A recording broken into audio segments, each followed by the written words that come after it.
we're going live. We're live here from Jefferson Market Library, from Patchen Place, from Poets, Travelers, and Friends, from Think Pink Nails.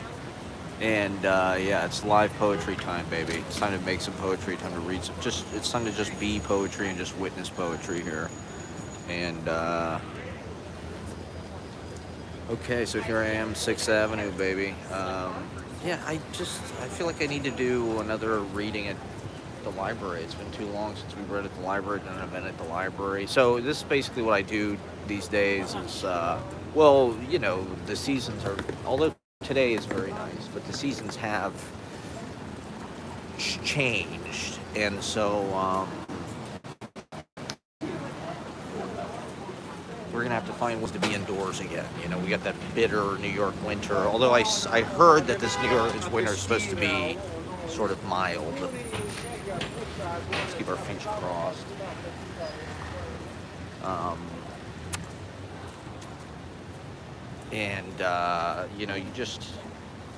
You know, I live in sort of a no man's land.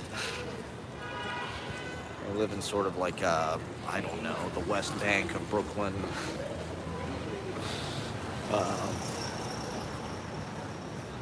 So I take the train into Manhattan every day. I take the Q train in basically to the Village, just my happy place. So I come here, it's like, walk around, do this, cosplay, like I'm like this person that lives here is writing poetry, and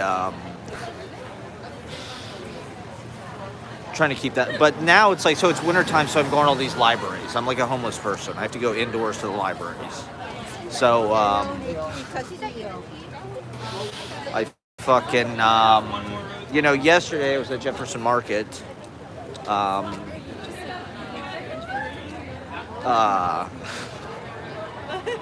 So today I'm like, I can't go back there. I can't go to the same place. Well, it's like this kind of becomes your office. And I mean, just libraries in general, aren't they great? I think I want to get a job as a librarian.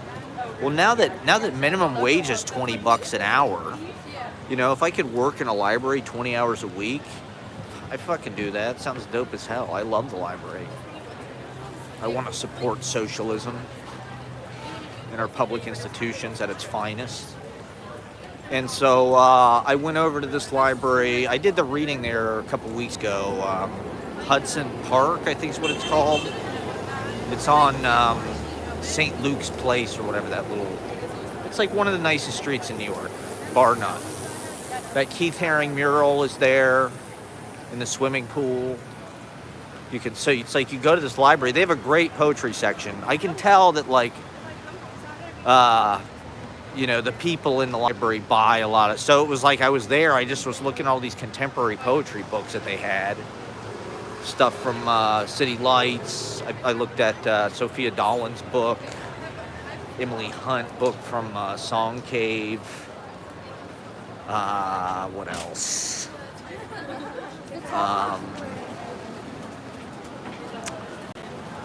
This is my good side. I'm always like holding it with this arm. That's probably why my shoulder. I've been having these fucking shoulder problems recently.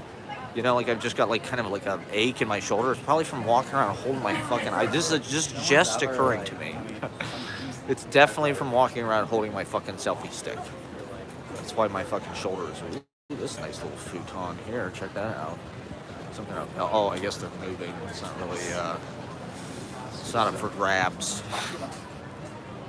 This is one of the nicest streets in New York. Greenwich Avenue here. You cannot beat Greenwich Avenue. It's pretty much as good as it gets, really. So yeah, I'm gonna try to train myself to be ambidextrous. My selfie stick. Let me try and use my left hand for a change. Get my good side for everybody out there. Maybe my viewers will go up. So I know I'm kind of sabotaging because yesterday I went on later. I think I started at 9.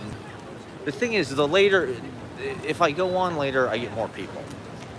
So for the past few months, I've been doing these kind of early week, you know, Tuesday, Thursday, because I just want to be outside. My phone battery sucks. So you know, it's usually I watch some days I watch TikTok till 2 p.m. So my fucking phone battery's like at 50%, and I got this weird MagSafe charger, so it takes forever to charge. So it's like, I gotta fucking like I gotta do my live before my battery sucks too much to even do it. Oh man, this used to be this great Zaddy's pizza place. I don't know why that went out of business. I guess it could be worse, Apollo's Bagels, but it was fine with what was there. I don't know.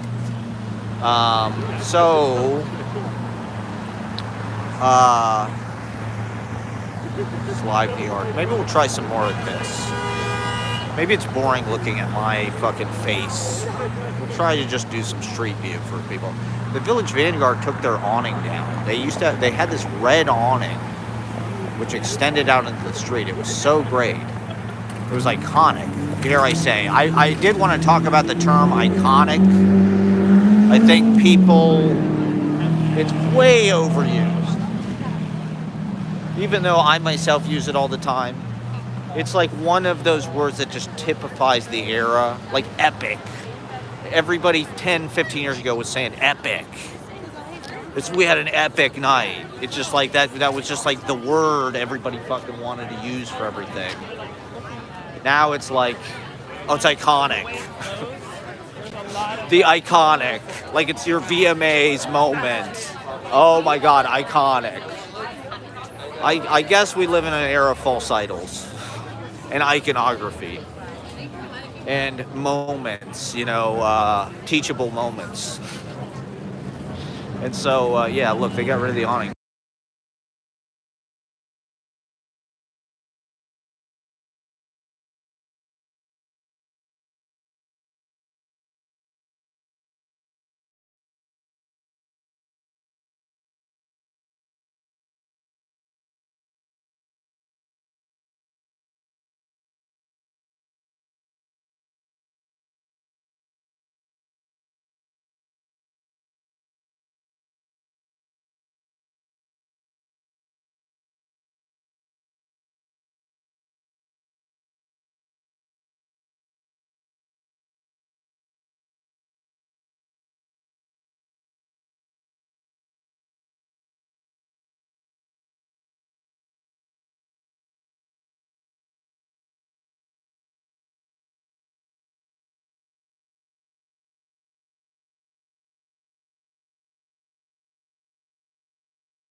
I've been muted the whole time, do you think?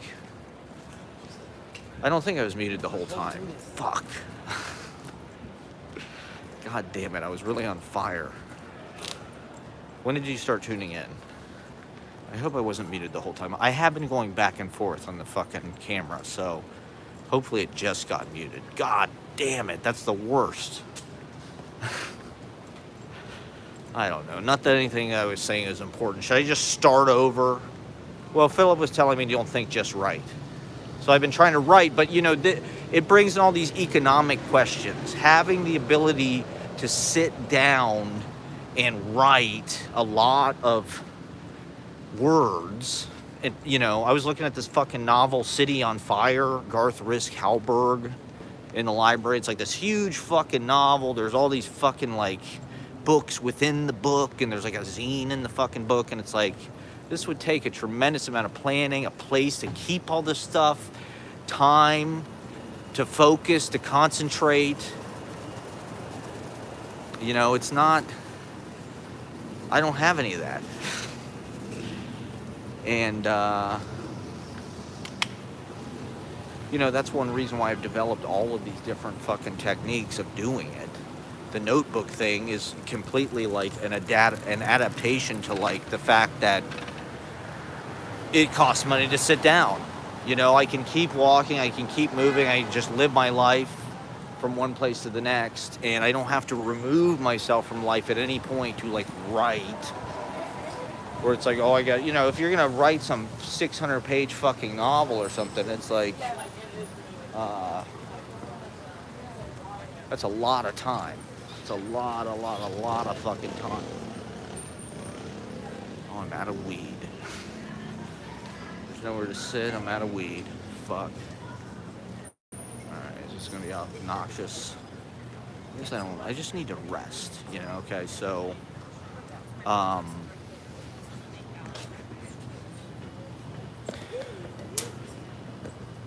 you know, it's like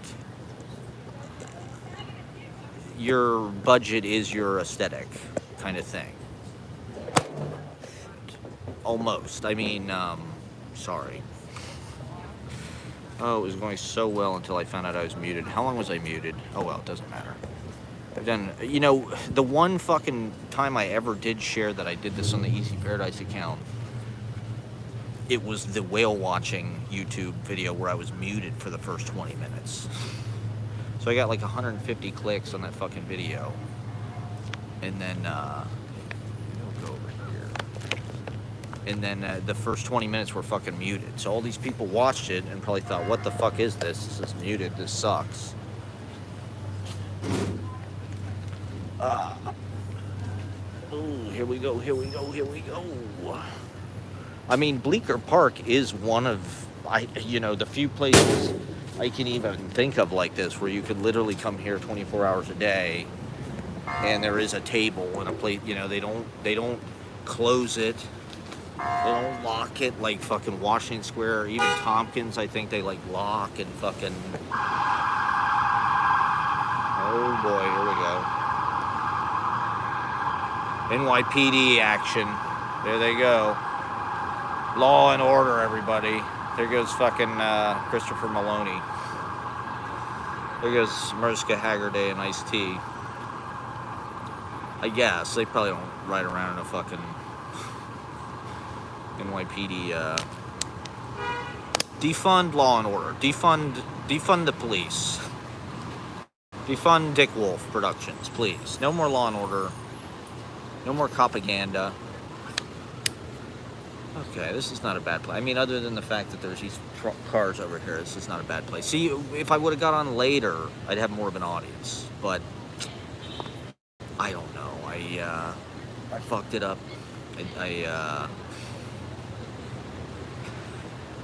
Well, you know, I figured since it's summertime, it's sort of like we're in reruns anyway to some degree. It's kind of like people are out doing activities, they're out living life, they're in Europe. You know, they're flying all over the world, they're in Greece, whatever. So it's like, I can get on at 4 o'clock, and it's like I'm doing, you know, Like when I was a kid, when I was like 7th grade, when I was a comedy nerd, I was really into Conan. My brother and I, it was exciting to like stay up during the summer and watch Conan. I think we got more excited probably about Conan probably than anything else on TV, I would say. You know, Letterman was kind of like, you know, he was like the master, and he had the kind of, you know, big show that he did running. But Conan, I don't know, it felt exciting. It was more entertaining than like The Daily Show. The Daily Show was kind of bound to like the desk and the news and shit. That was the Craig Kilborn era. I'm old school. My favorite Daily Show host was Craig Kilborn. I'm sorry, but I thought Craig Kilborn was the best. I mean, Jon Stewart was an American hero. We love Jon Stewart, but the show became more meaningful when Jon Stewart became the host. Okay, love you, Ashley. Love you, Ashley. Okay. Back when the show used to mean something. That's something Steve Martin says in that SNL. I've been thinking about that SNL monologue Steve Martin did in like 1989. He was the host, and it was like Farley, Phil Hartman, Mike Myers, Victoria Jackson. They did a big musical number, Not Gonna Get Liquored Up Tonight. It's sort of, I don't know, SNL has always had sort of a Broadway thing in a way. And that's like a big kind of Broadway showstopper for the monologue. I think it was maybe a Christmas episode or something. And there's that part where Steve Martin, and this is in 1989, you know, 15 years after the show started, Steve Martin and Lorne Michaels are like having a conversation at the beginning of the show. And they say something about do it like it was in the old days. And Steve Martin goes, back when the show used to mean something.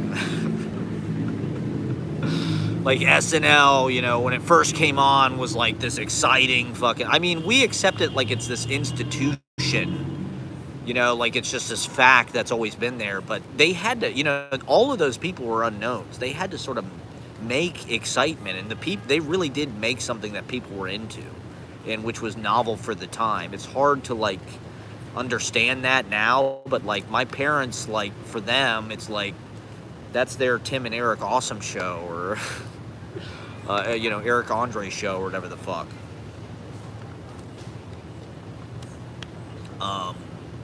You know, it's just like they didn't know who the fuck these people were, and you know. So anyway, it's back when the show used to mean something.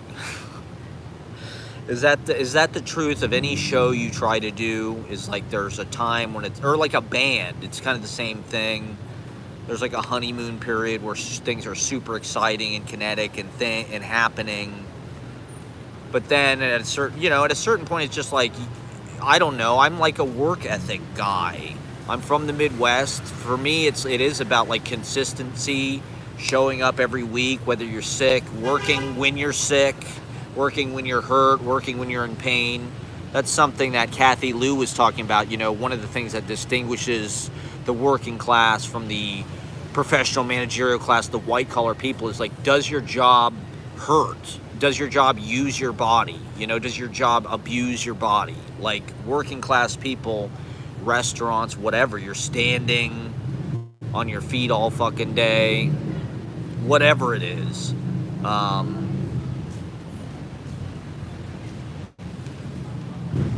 And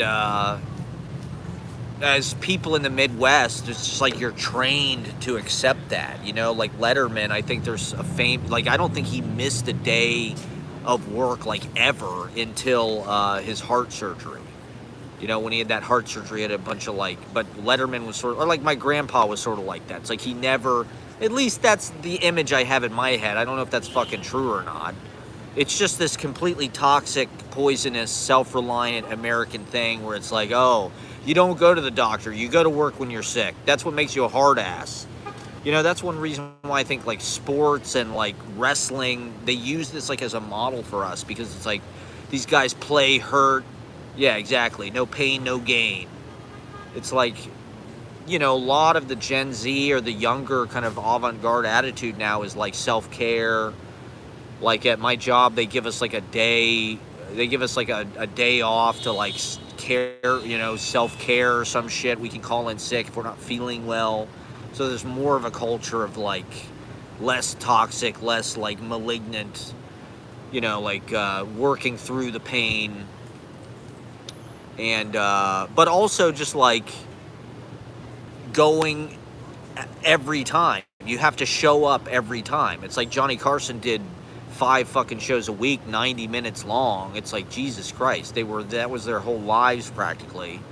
And they showed up, you know. It's like they showed up every day. They yeah, there you go. Well, America just has a completely toxic work. But being from the Midwest, right? This is something I actually get a lot of criticism for. You know, being from the Midwest, they kind of teach you to be happy, positive, smiley, hospitality. There's like this baked in thing that you're just supposed to have a good attitude, energetic team player, optimistic, go Bucks. You know, and coming to New York, people, they distrust that. They think that that's like cheesy. I think it is a class differential. I think they breed the working class to have this can-do attitude at all costs, be positive, smiley, show up to work, don't even indicate that anything's wrong. That's like, you know, you're a fucking hero. That's like, you know, courageous or something. To like, you show up day in, day out, you clock in, you know, you're on the road 300 days a year. Working for Vince McMahon, you got no health insurance, no union, playing through the pain. I got a torn fucking glute or whatever.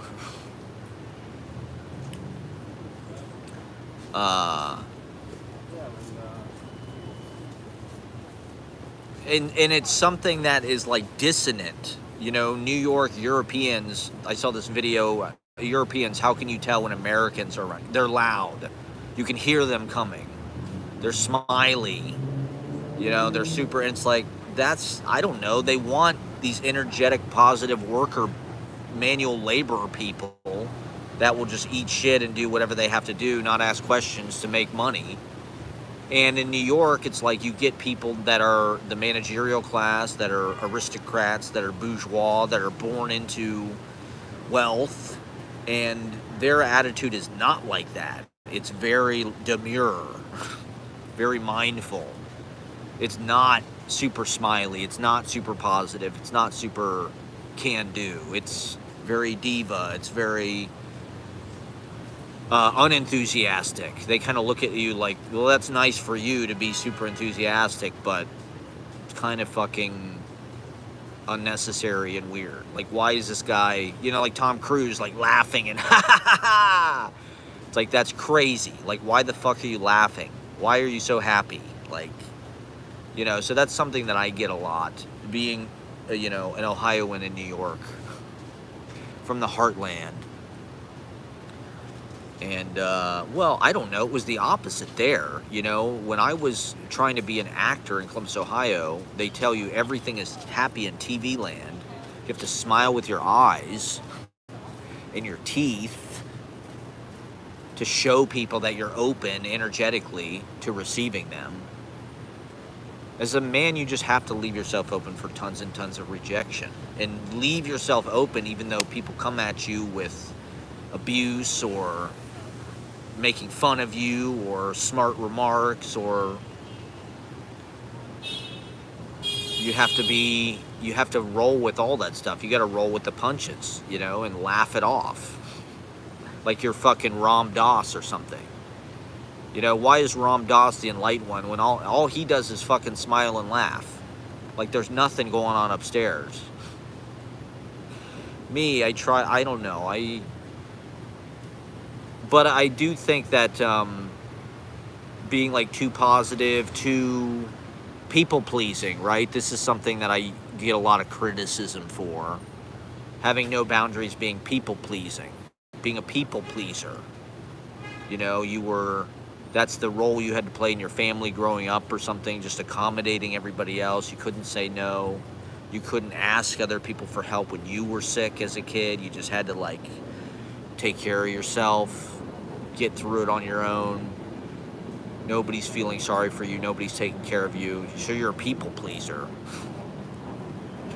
When you grow up, the curse of childhood continues on, and you're a people pleaser, and you're just a yes. Well, improv. I think toxic improv culture indoctrinated this kind of yes and attitude. Yes and, yes and. You're just supposed to say yes to every fucking thing. You know, that's so Midwestern, that's so worker obedient. Yes, boss, yes. We will do what you say. Yes, boss, we will allow you to break the strike or whatever. We'll accept whatever shitty deal you want to give us. Yes, boss, yes, please. Overwork us, underpay us. We're yes-anding. We're gonna say yes, and we're gonna add something to the conversation because we're bringing value. I just feel like our language has been so corrupted by all this kind of business speak. If you listen to the way that fucking people talk now, it's like, we're bringing value. We need to establish, self-control over. It's all like very like business kind of like terms.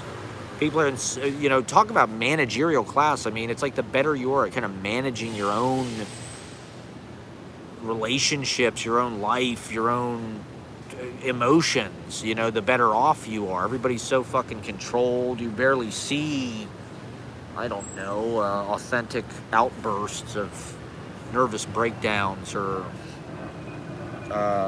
authenticity, emotional ruptures kind of breaking through.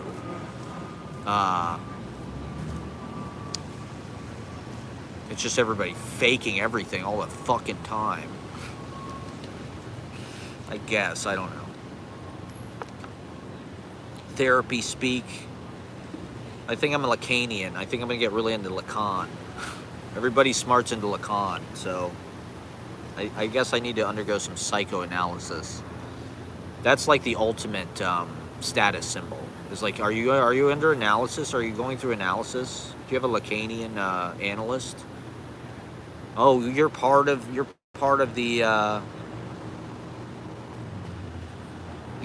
elite. You're part of the progressive, fashionable intelligentsia. I do want to talk about Robert Duncan for a second. I've been reading this book, Robert Duncan, which I bought a long time ago. As you can see, Matt Proctor, Brooklyn, September 2016. That's almost 10 years ago. Hard to believe. 8 years ago, I've had this fucking book. And I just thought I needed a Robert Duncan book, and I didn't really know where to begin or what was out there. And I couldn't really get into it. I've always picked it up and just never really got into it. I think I was looking for something different. Now it's like, I don't know, it's really speaking to me. He uses a lot of alliterations, which I don't love. But now I'm kind of into it. Now I'm kind of into the effects that are more the kind of old-fashioned meter, I don't know, like alliteration, rhyme. I've been starting, because I see people at the Poetry Open mic do that. And it's very musical, and it's very apparent musically, but trying to find appropriate ways to kind of dab that in here and there. But Robert Duncan is also, he's kind of like fantastic. He's almost like, I don't know, wizard and dragon, and he's kind of medieval, and there's something about him that's like super, it's like a escapist almost. But it's like real life magic, which is something that I didn't really want at the time. But now, I don't know, I think I'm looking for new, I'm so seeped in like reality poetry. I'm looking for something a little bit more. I'm looking for like another ingredient. Like I love writing about reality. I love like the documentary kind of fact-finding poetics that I've been doing, the kind of Ed Sanders investigative poetics of the real. These little pools of perception through time, skipping. But now I think I'm looking for something that's a little bit more, or like, I don't know, just finding ways of, you can kind of bend reality on itself to make something that's also truthful, but has a little bit more of like, I don't know, that kind of dimensional effect that like you've got to get into your line somehow. Like I love just saying what's real, but like I sort of am. I don't think I'm necessarily finished with like my New York book, but like looking at my zines and my city life book, it's like it's sort of complete, and I'm like, okay, I've spent the last 4 to 8 years in this sort of like collecting poetics, and like I said, a lot of that was economic. This is something I was talking about earlier. Is like it's hard to find a place to sit and write and consider something, and it's like, well, you're risking something, because it's like, what, I'm going to send that out to get published? What if it doesn't get published?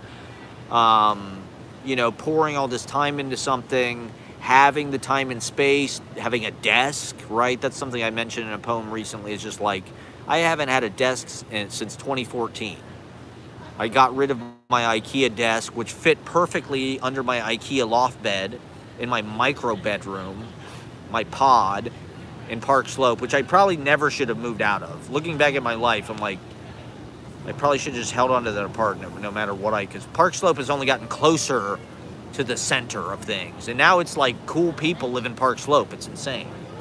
When I lived out there, it was like, way out in the middle on a branch of like nowhere.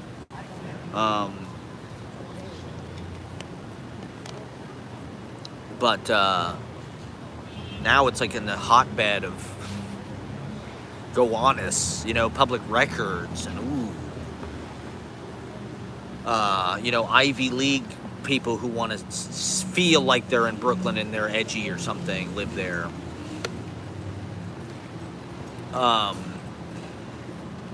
But I digress. Yeah, so it's like my book kind of feels like now it kind of makes sense. Maybe if you look at the whole thing, I think it makes more sense. If you just hear little bits of what I'm doing, it's like, okay, great. But it kind of makes more sense because it is like this big story of the city, and it's sort of like a version of the city in the book. And not that I want to be done with that, like I will always continue to keep, like I vlog, it's easy. You're keeping a notebook, you're collecting notes anyway. So it's easy to write these sort of notebook poems through life. I'm getting older, my 30s are kind of rounding out. I want my life to continue to be like this Indiana Jones adventure. That was the predominant influence on the notebook pieces. Indiana Jones and the Last Crusade. His dad's got those fucking... It looks just like this, only it's like leather. And it's like all the fucking drawings and all his research and shit from like trying to find the Holy Grail. So this is like my Indiana Jones Holy Grail. It's Adolf Hitler signs it, remember? He's like at the rally, they're burning all the books, and like he comes face to face with Hitler, he's got the notebook, and Hitler takes it and autographs it. A crazy moment in history. Jesus and Hitler touching tips there, courtesy of Indiana Jones. One of the great lives, one of the great historical lives ever lived. The white supremacist plunderer, colonizer, kidnapping artifacts for the museum, for the white supremacist institution. That belongs to the people who invented it. Not in a museum, not in a white people museum, not in a colonizer trophy case. Indiana Jones, just a big racist. Yeah, so the notebook pieces will always be there. They're an ongoing. It's like Leaves of Grass. It's my life's work. It's my real opus. It's my In Search of Lost Time. And it's ongoing. It's the Duluoz legend. The Duluoz legend. The Louse, Duluoz, the Louse. I had Erie Meyer's dad. When I was in high school, we went to Erie Meyer's mom, I think, worked for the Attorney General or something. Their dad worked for the Board of Education, I think. And they had this beautiful house in Grandview. He had all these books, he had multiple editions of all of Jack Kerouac's books and all this beat literature on his bookcase. He was like, an old hippie guy. And he gave me a copy of the Dharma Bums. And it had like a little Buddha, a little brass Buddha ashtray, I think, on the cover. And he told me about the Duluoz legend. Jack Duluoz. Duluoz meaning the louse. I guess a louse is like a drunk or something. I don't know. Jack Kerouac at the end of his life wanted to go back and uniform all the names across all of his books. And he was going to call himself Jack Duluoz. And it was going to be the Duluoz legend. All of his books are really one, it's his life story, right? And so they're all different kind of vantages. People don't really give him credit for that. It's an interesting experiment that, to be honest, he basically completed. He wrote about his entire life. Even James Joyce didn't really do that. He kind of just wrote about Dublin and shit when he was young. But like, or I don't even, does Proust, I don't even think Proust like covers the whole thing. It's like a certain period. Jack Kerouac did sort of a bum crackerjack version of that. But, the Duncan thing, I don't know. He's more of a wizard. It's more like some kind of esoteric magic. I think that's an aspect of poetry. This is something I was talking about the other day, is like the occult. Not that I'm into that, but all these people are into tarot and shit, or astrology. Poets are into astrology more than anybody. Every fucking poet is like all about tarot and astrology. And when I was a kid, my mom had tarot cards, and I remember thinking that, that's kind of,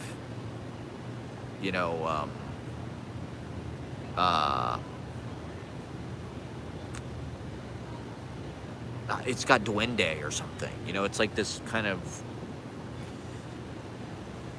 gypsy. Is that a racist term? I don't know.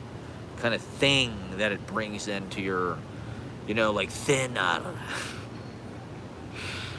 I saw that. Does anybody remember the body horror, the Stephen King body horror Thinner? That scared the shit out of me when I was a kid. I saw the trailer on TikTok. It really looked like a piece of shit. It did not look nearly as scary. When I was a kid, you're like, Jesus Christ. It's about a fat guy. The guy's super fat. He's a glutton, right? And he hits this gypsy woman. It's totally racist. It's totally fat shaming. And the gypsy so he kills this guy's wife. So the gypsy curses him to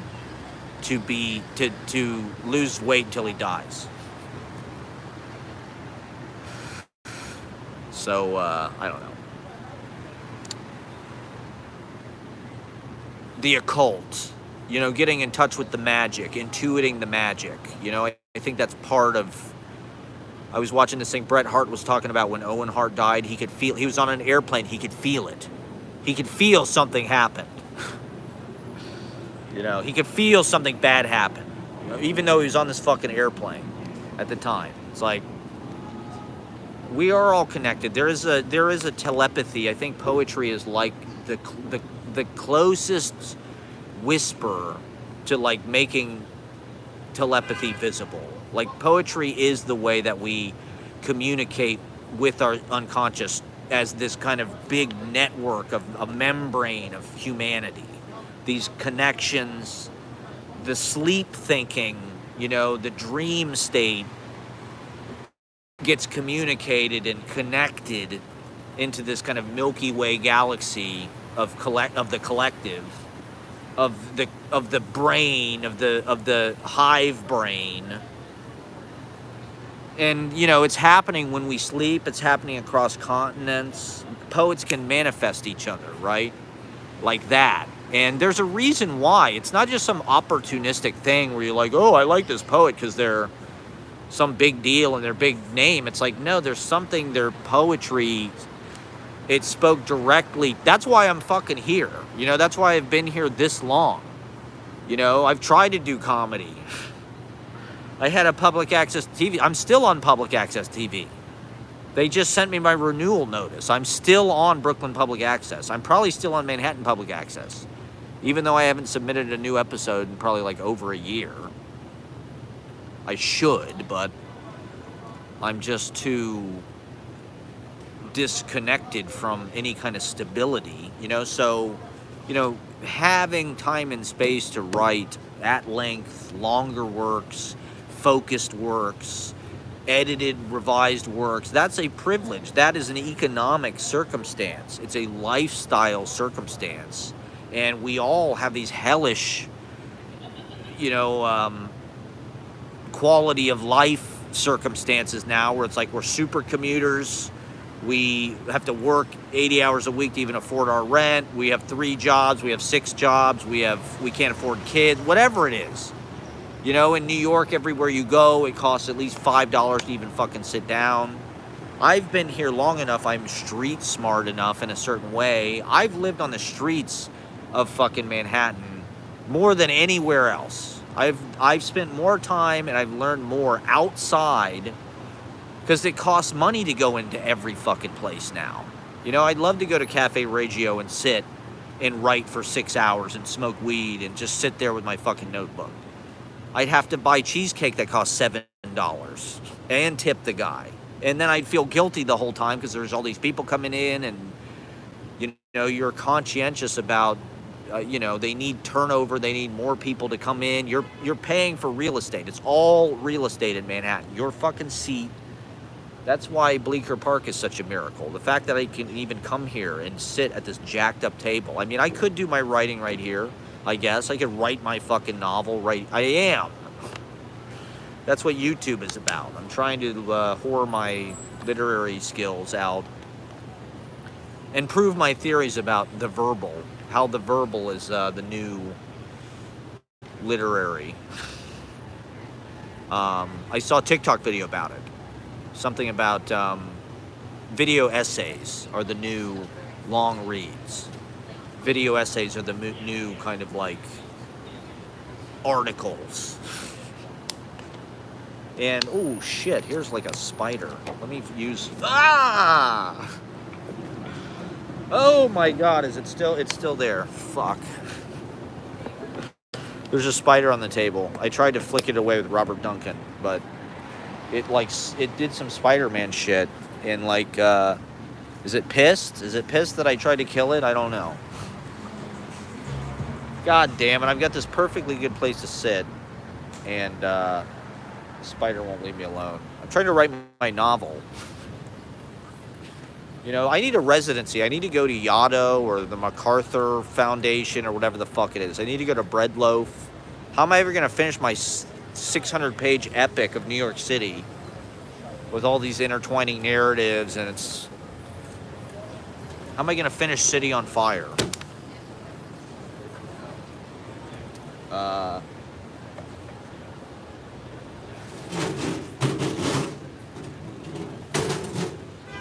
Trying to get this fucking spider off my table, or maybe I'll just switch the table around so the spider is not on my side of it. Sorry, is this exciting for everybody at home? This kind of life or death. Is that it? Where the fuck? Yeah, there it is. Okay, so I'm gonna show you. This is the spider right here. Okay, can you see that? You can't see that, can you? There's a spider. Doesn't that look scary as fuck? It's like a white spider. Oh shit.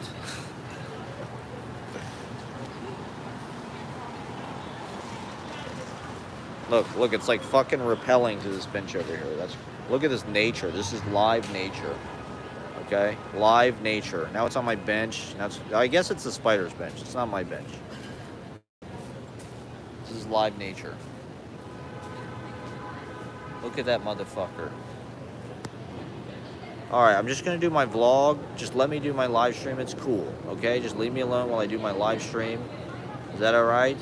Is this annoying? I'm invading your neighborhood. Look, this is my podcast studio, okay? God, this fucking spider's got the fucking setup here.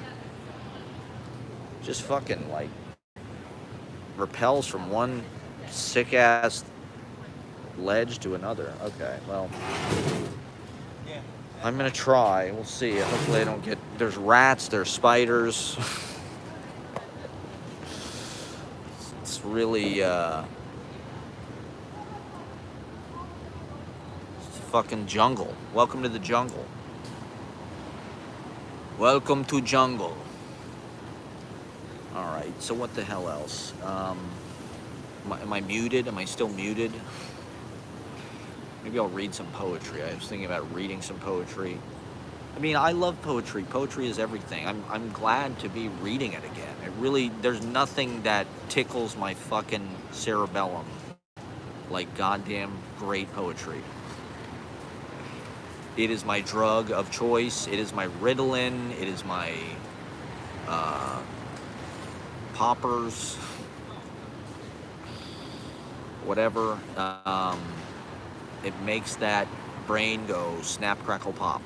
And so, yeah, I just took out a stack of books at this library and was kind of thumbing through them, perusing them, and and there was what else? What else did I look at? Well, I like this book. I think it's called Hyperphagia or something. Sarah Denisa Kant. To me, it was it was good. It was a better version of Ariana Rines. It was excellent. That was probably my favorite thing that I pulled from the stack. What else did I look at? So yeah, like I said, I've been looking at this Robert Duncan book. It's my recommendation. He has this excellent poem about Watts Tower, which I read on the subway yesterday. It just pulled me in immediately.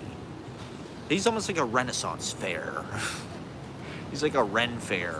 And there's real magic in Robert Duncan. Like I said, there's sort of this occult, almost like a C.A. Conrad, right? Like witchy, which, I go for reality usually and kind of like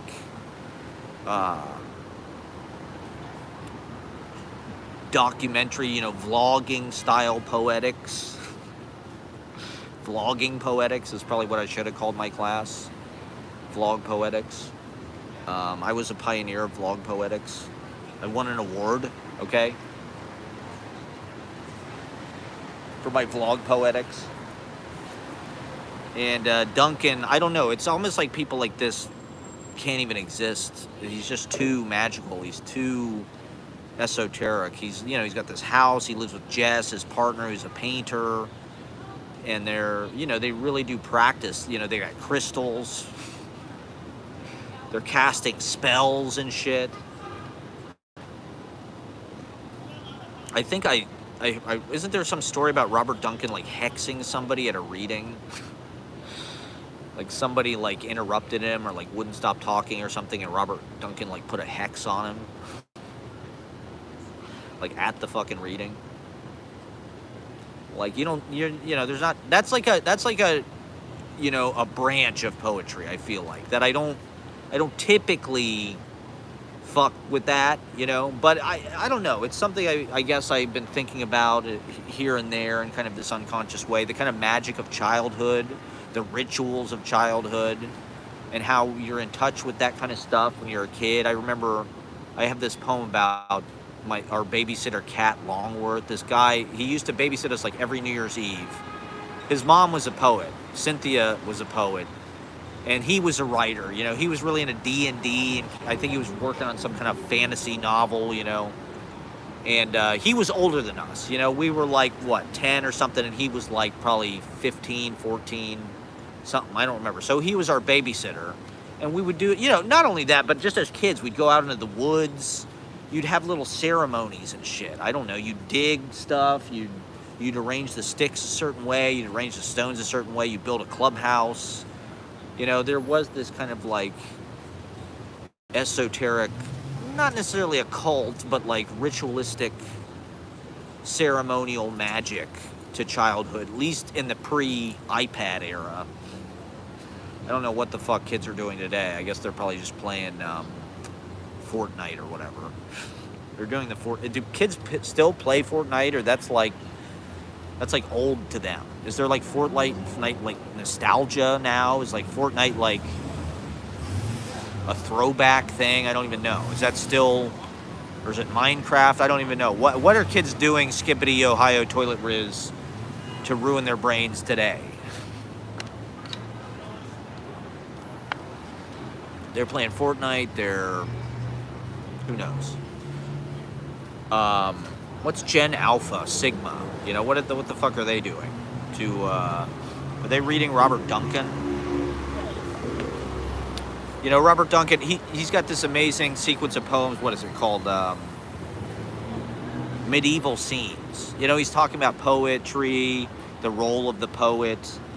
The poets weave themselves as the erotic hunters. They wear bright jerkins of a rich brocade and silk of forest green upon their thighs. They stand with instruments of hunting, hooded falcons, spears, and nets, and watch that sleeping nakedness where they had woven her, half hidden in the flowery spread upon the ground. They smile mysteriously upon their innocence and upon their unicorn, virgin wildness brought to bay, swan into unicorn, innocence to wildness brought to bay. They seem unconscious of the signature.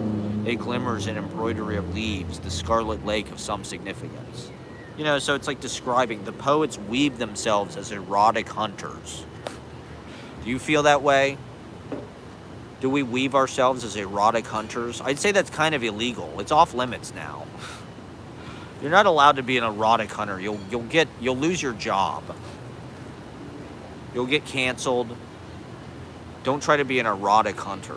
Well, I don't know. It's some people have license to be erotic hunters, others don't. Or, you know, the love has always been outlawed, right? I mean, when these guys were queer in the 40s, you know, when Ashbury and Frank O'Hara and, you know, Schuyler came to New York in the 40s, it was basically illegal to be a homosexual.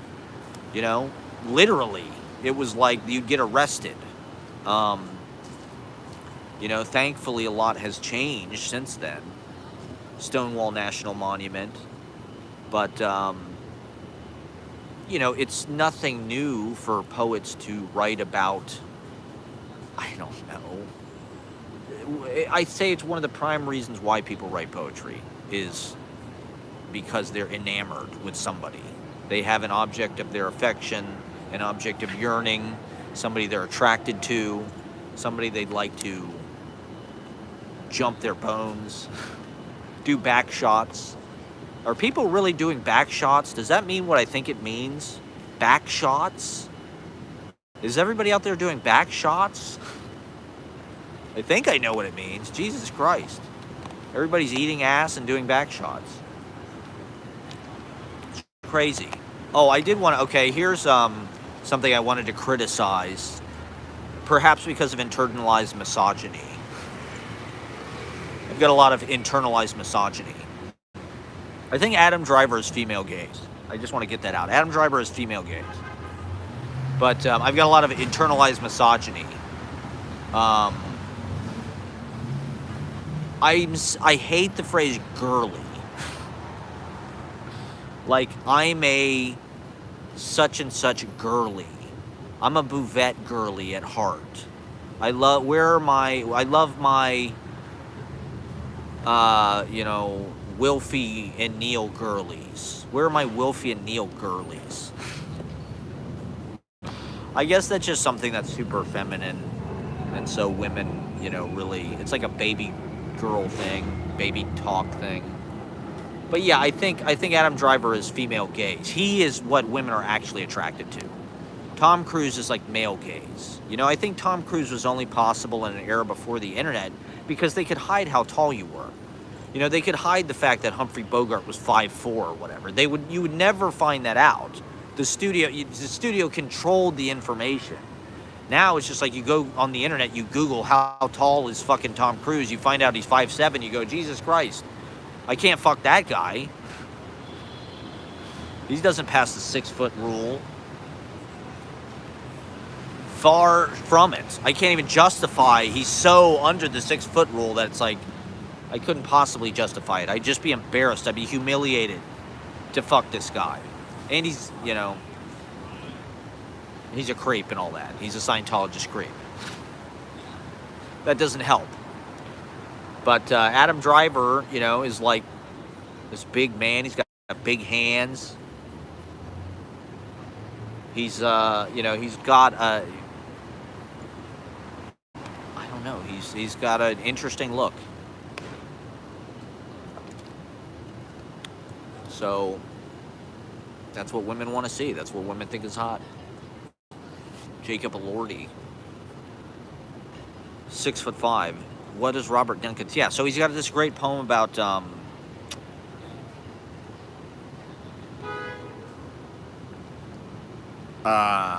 the Watts Towers. That's fantastic. It's sort of about, this guy at Watts Towers just built these things. He was an Italian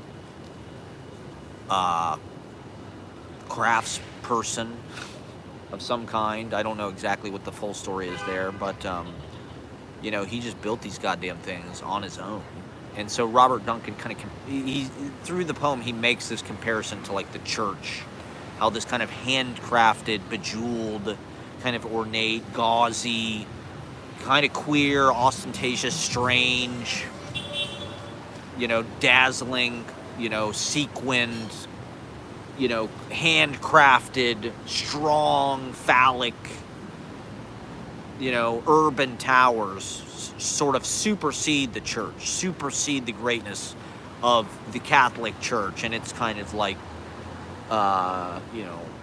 buttoned up, uptight, strict, hypocritical, blah, blah, blah. I mean, it's amazing how much energy the church has lost, even in my lifetime. I mean, for my family, it was such a huge part of their lives, the Irish Catholic Church, and every, you couldn't even get divorced. It was like dark, and look where we are now. It's like, we've come a long way, baby. There's people just, and it's good, it's a miracle in a lot of ways that the churches have lost so much. But I mean, in this country, there's still Christian conservative psychos, and the church still does have tons and tons of power. It's just interesting that now we live in this kind of like hedonistic, interchangeable sexual partner, casual sex. I think if you have sex with a condom, it doesn't count. That's not sex. Call me old-fashioned. That's not sex. That's not real sex. Maybe that's my hottest take. That's my most controversial take. If you have sex with a condom, that's not real sex. You're not touching. That's not sex.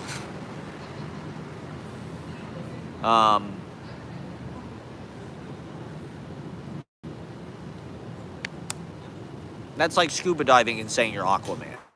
It's like, it's not the same thing.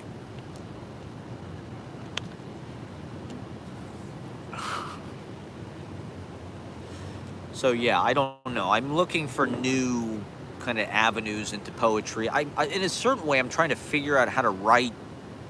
This whole conversation about having a place to sit, the time, energy to write finished poems that you're going to send out to big-time journals, prestigious journals, academic journals, where you're going to see your name in print, where it's, the Colorado Review or fucking Prairie Schooner. I love to shit on Prairie Schooner. Or Tin House. I was looking at Poetry Magazine today, and I was just like, there's no way they would even publish me. It's like the Pelosi in a Kimba cloth of magazines. It's just like, it's entirely performative, or just like apologetic, sort of trying to make up for, lost time with, not having any white guys. So it's like, I don't know. I probably shouldn't complain about it on the internet. It looks petty. It looks weak. It looks racist, maybe. But it's like, it's just hopeless. I mean, these are prestige jobs. There's only so many poets in this country.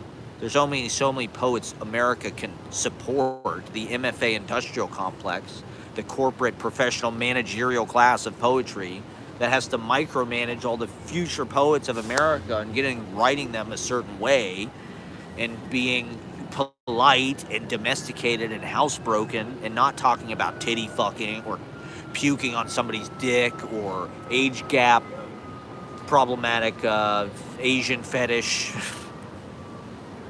professor-student illicit raw dogging. So that's why I have to push these buttons. That's why I have to be controversial. That's why I have to go to these places and be offensive and piss the people off.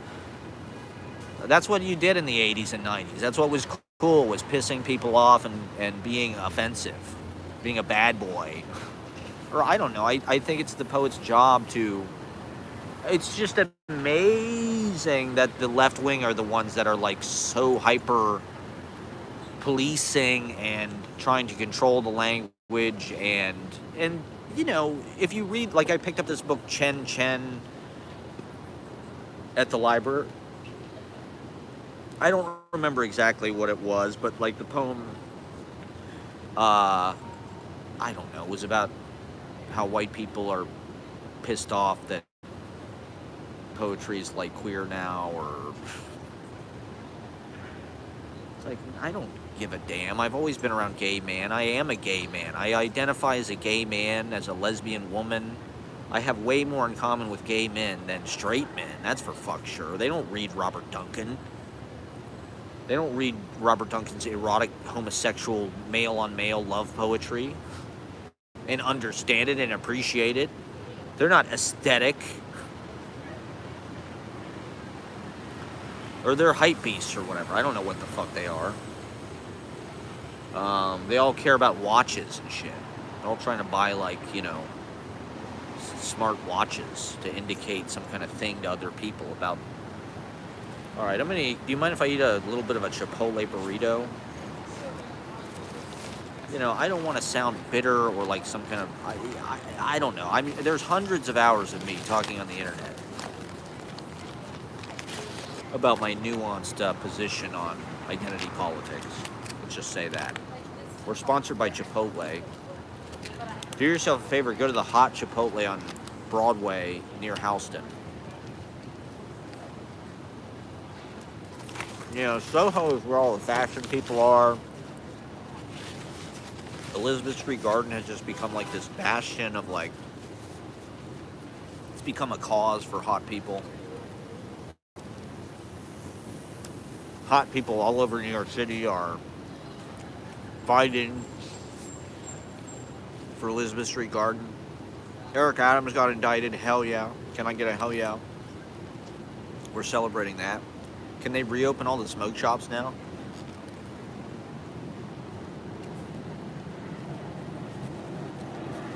There was like a Gestapo that just went around and took all our happiness away. Now it's impossible to buy weed. Where am I supposed to buy weed? I can't go to one of these dispensaries.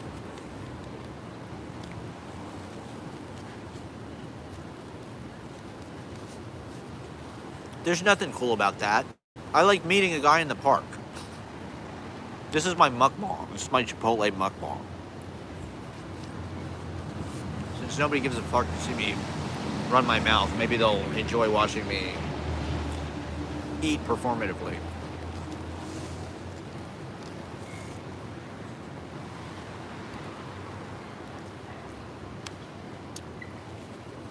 Well, I complain about the culture wars. The culture wars are distracting. We won. You know, it's like there's a Stonewall National Monument. Chase is having, you know, Pride Month. We won. The gays won. The gays won the culture wars. We won the war on drugs. Weed is legal.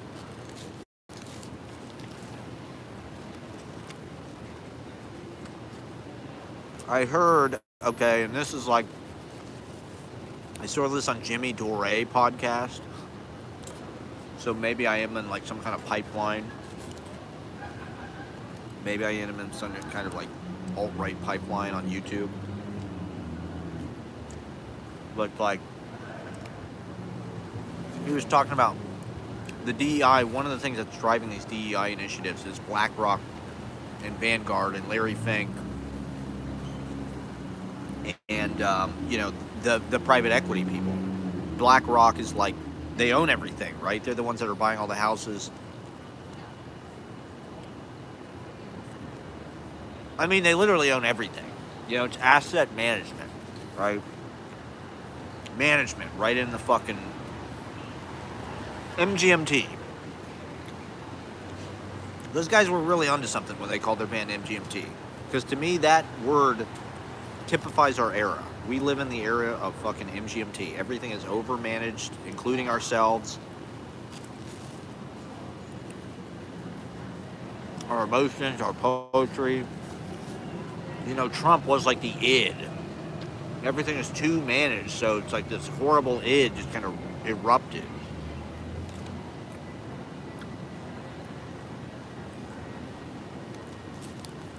But supposedly, so yeah, BlackRock, Larry Fink, the asset management people who own everything, who are profiting off of everything and basically stripping everything of quality and value. Somehow they're gonna monitor like the percentages of diversity and shit, DEI statistics within the companies that they manage or whatever. They're gonna require blah blah blah.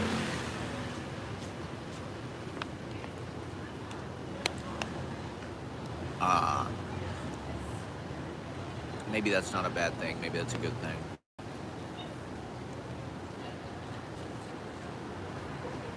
It's just like they can appear to be virtuous because they are hiring people who are not white to do these jobs that are unvirtuous, you know, they're buying all the houses, they're buying all the whatever, restaurants, whatever it is, every fucking thing, you name it, they own everything, you know, and they don't care about the product, they just care about the bottom line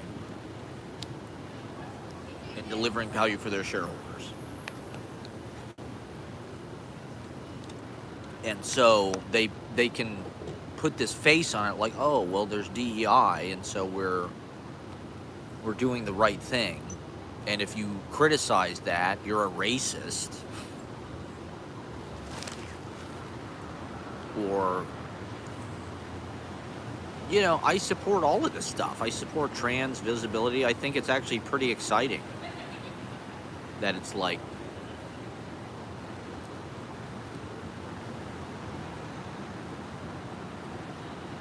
prevalent and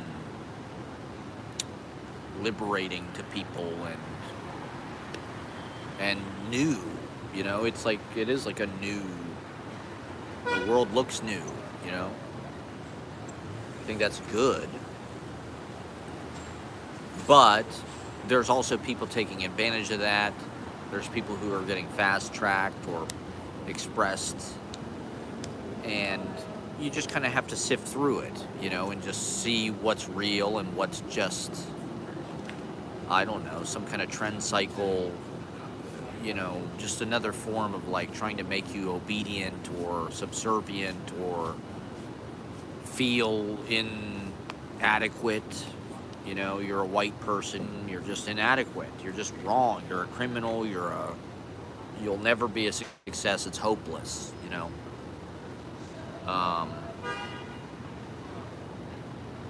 It's hard out there. Here's another thing I saw. Okay, this is another thing. I was walking over on Carmine Street. There was a fly. You know how there's that guy that tapes up those flyers that are like he's looking for a fucking girlfriend or whatever. It's like some gross old guy, and then there's like a paragraph about him, and like his phone number. There was one. It's a girl. She's probably 25, and she's like looking for a poet. And the whole fucking thing is like this paragraph about how she wants to meet a guy who she can like write poems to and like watch sunsets with and blah blah blah. And it's got her fucking phone number in a tab, and it's like you can text her love poems. And it's like, it's kind of an interesting Emily in Paris type New York phenomenon where it's like this girl's probably an NYU kid or an influencer or like a book talk person or, you know, trust fund kid or whatever. And I don't know. It's like we are seeing like a revolution. I think this is just another aspect of feminism and women sort of taking over. Is like poetry is more. I think women have always been more into poetry. They've always written poetry and kind of shared it, and wanted to read it, and it is kind of a feminized activity in space in a certain way. And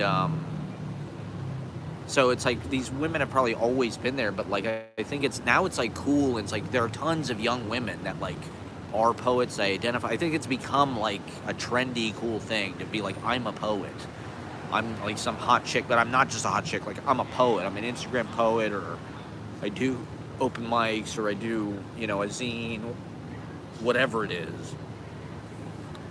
So it was like, I don't know, reading this thing, I'm like, it's just weird, having been in poetry or like for so long, been seriously doing it for 16 years, like the fact that it's now there's like this weird kind of like popular, like it's cool. Well, I think just my experience like doing comedy has kind of like brought that to the fore, because like doing comedy now, you can feel that it's not a cool thing to do. It's kind of like you're too late, or it's like it's just a bunch of dudes. It's like, as poetry is to the women, the comedy is to men, where it's like all these dudes are trying it. They want to get up on stage, they want to be comedians, they want to be in public. That's like their poetry, that's their form of like open mic poetry. It's not a feminized space. Comedy is this kind of like, or at least some of it is sort of this macho space. Not all, but these old Manhattan style clubs, a lot of them are like kind of these macho, hetero. And that's something that Catherine Liu was talking about with the managerial class too. Is like it's a feminized work environment. It's not.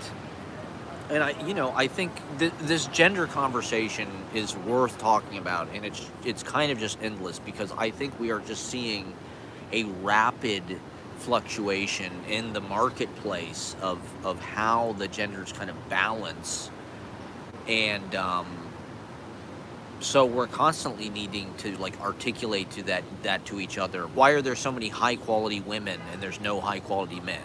Why are we not making high quality men anymore? And I think it's partially because the economy, at least in this country, is based more, everybody's trying to get in this kind of elite white collar managerial class, whether that's like you're a professor or whatever it is, a creative, a fucking whatever it is.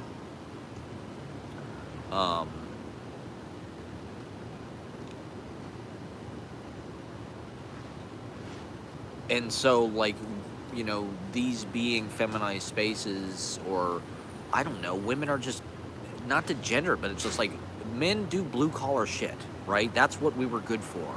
We were good for sailing across the world and fucking, tying knots with big ropes and hunting whales and building, fucking brick fucking townhouses or whatever it was. Brawn, wrangling this kind of physical, dominating the kind of physical reality with brawn. Before, now it's like machines do everything. We've totally conquered, and to some degree automated that labor. So it's like we don't need that anymore, and so men have they don't, the agreement, as far as I can tell, for like the last few hundred years anyways, like you're a man, you get some kind of manual job or whatever, you have the job, that's the way that the woman becomes attracted to you. The woman is attractive, if everything is subjected to market dynamics of like supply and demand, right? It's like women have an inherent demand that's like more, it's like we just want them. The way that men are sexualized Um, we are like sperm. We're human sperm, where it's like we have to try because most of us are not going to make it in there. So it's like we have to be resilient. We have to be persistent. Um, or else we'll die out, and um,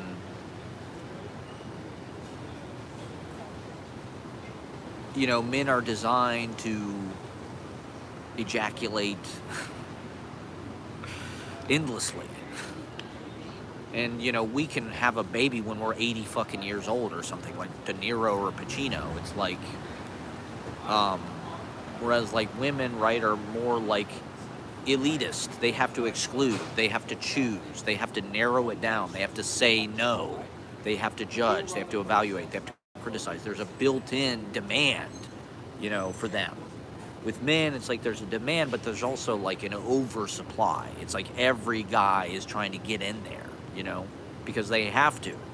Whereas like with women, it's like there's an over demand. And so the way that they balance this was like, I hate to say it, but they subjugated women, right, to domestic worker roles that relied. Otherwise, like now I think we're facing a crisis where like women have the jobs, they're winning the prizes, they have the prestige, they have the clout, they have the Instagram followers, they're influencers, they're traveling.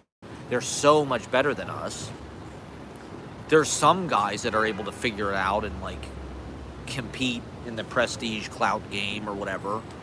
But now there's also these biases that are very like devoted and like strict about like it's getting a little bit less, it's getting a little bit more relaxed, but like for a long time there was just like a moratorium on white guys. It's just like you were not allowed to advance, you were not allowed to do anything. It's like you're just a piece of shit, and the culture just beat up and that's a karmic thing that was important to recognize and to face, and it's ongoing. But it's also like there was just kind of like this open hostility, and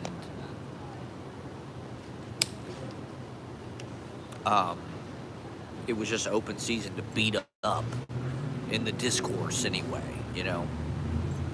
And so, there's no manufacturing in this country. There's no male jobs. What are they?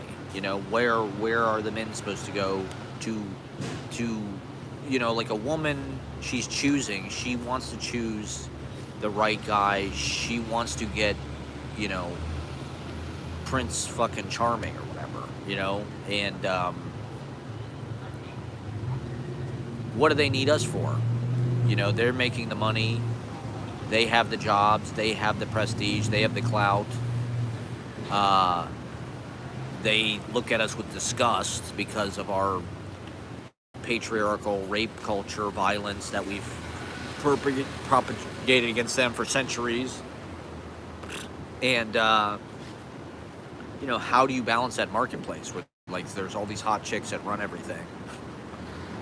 Taylor Swifties. And how many Travis Kelce's are there, It's like, I guess those are the two.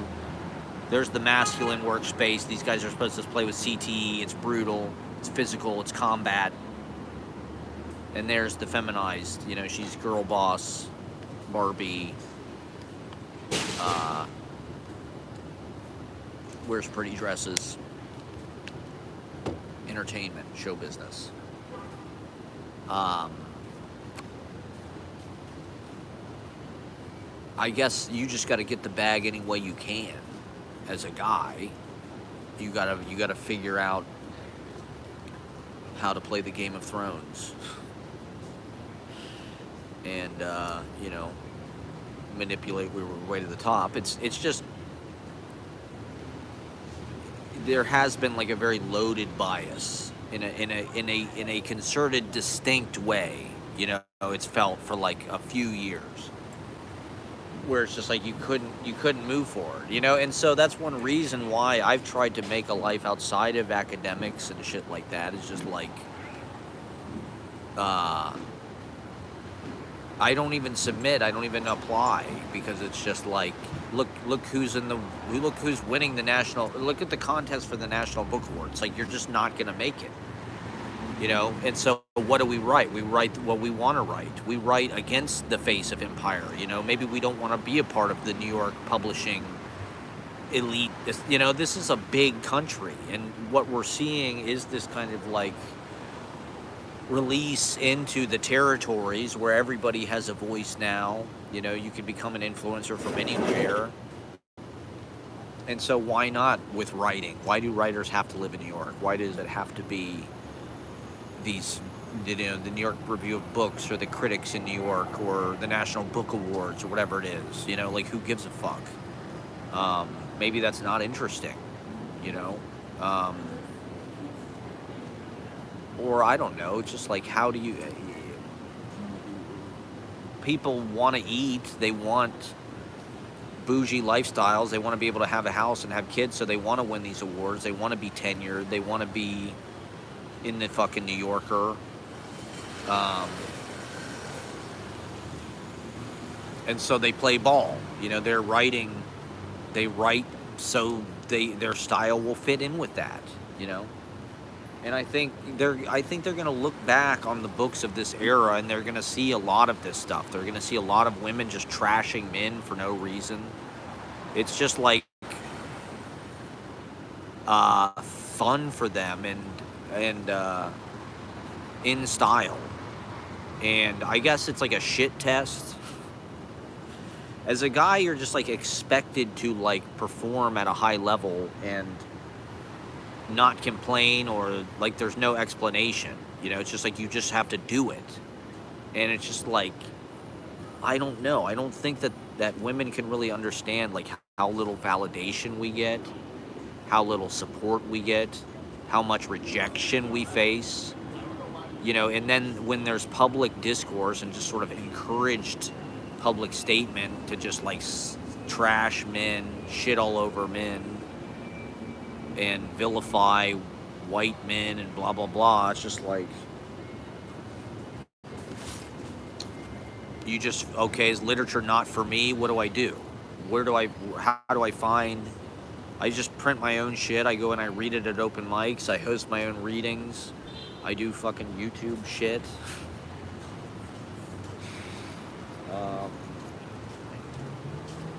You know, I try to force people to listen to my poetry every way that I can, with or without their consent. Open mics, so I don't know, it's like, even open mics have become super strict about what you can and can't say, and all these guidelines, and there's no hate speech, and if your vibe is off, you know, they can just kick you out. And you know, there is a lot of hate speech and bad vibes out there, you know, particularly from comedians. And so that's worrisome. It's like, has it always been that way? It's like now, like I said, I think now we're just seeing is like, now everybody's voice kind of comes through, rather than it's like enforced, like this is what you're going to think is funny. We're going to get up on stage and tell all these toxic jokes about like how my wife's a bitch, or whatever it is, you know, gay people. And you're going to sit there and drink and laugh your ass off.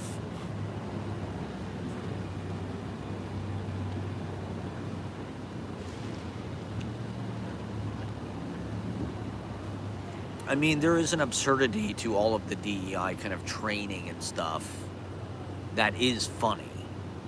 But people like have lost their sense of humor because they're hyper managing. There's this fear that if they condone something that's racist or sexist or patriarchal or white supremacist, that by laughing at it, then I don't know, that it's like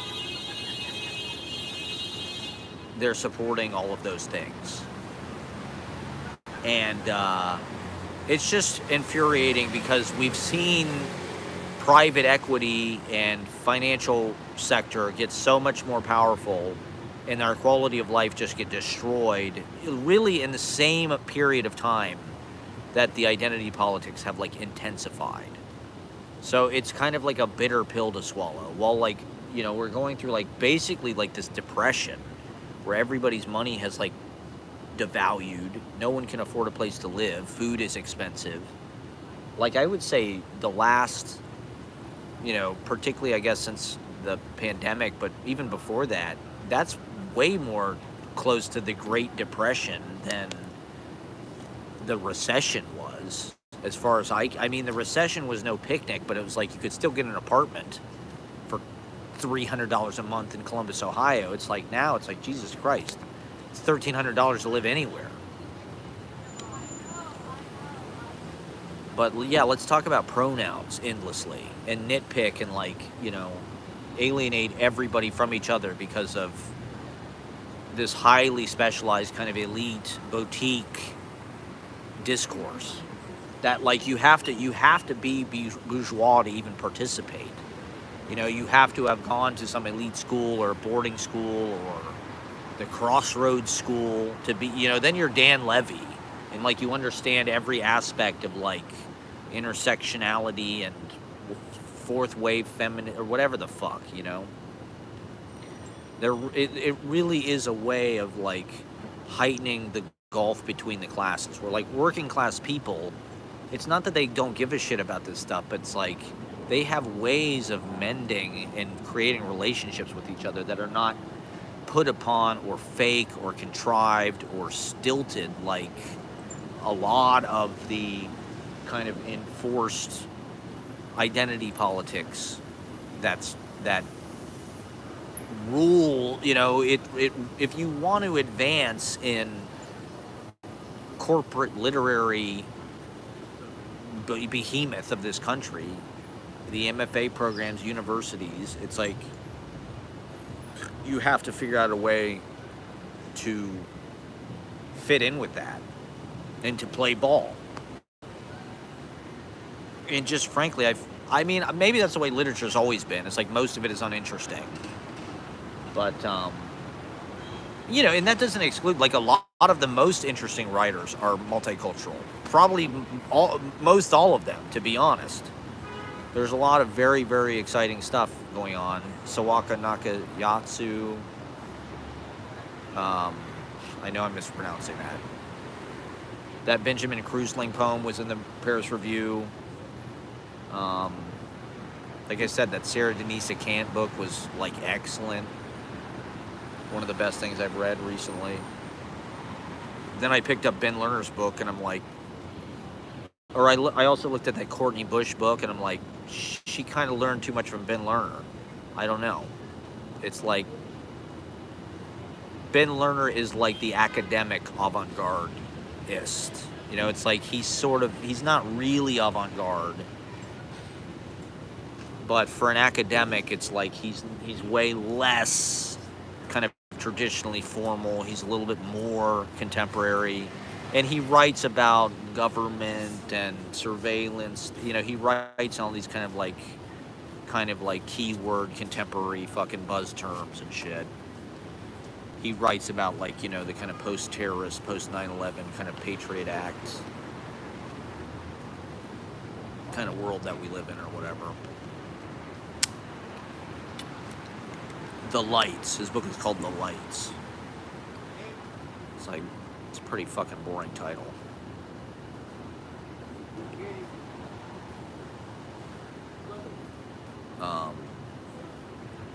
Maybe I'll start walking for a little while. I do want to get one of these fucking smack burgers.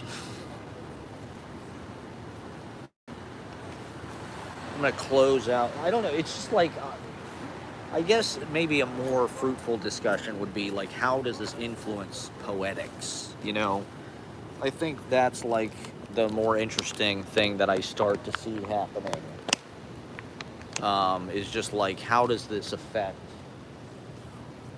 you know, the lyrical eye or whatever, and the kind of racial legacy of that, and the privilege of being able to write lyrical poetry, you know, and sort of the white maleness of it traditionally. It's like you're just getting white male perspective for most of poetic history. So it's like, do we really need more of that? Or, you know, what can there be to, I don't know. I mean, for me, it's like, right, I write about my experience because I want to and I like it to write about it.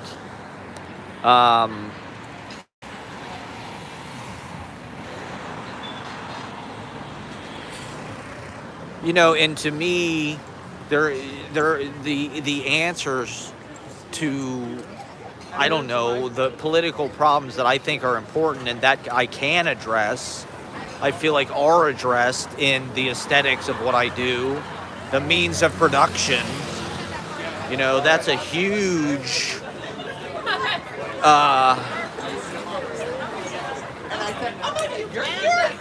kind of defining aspect of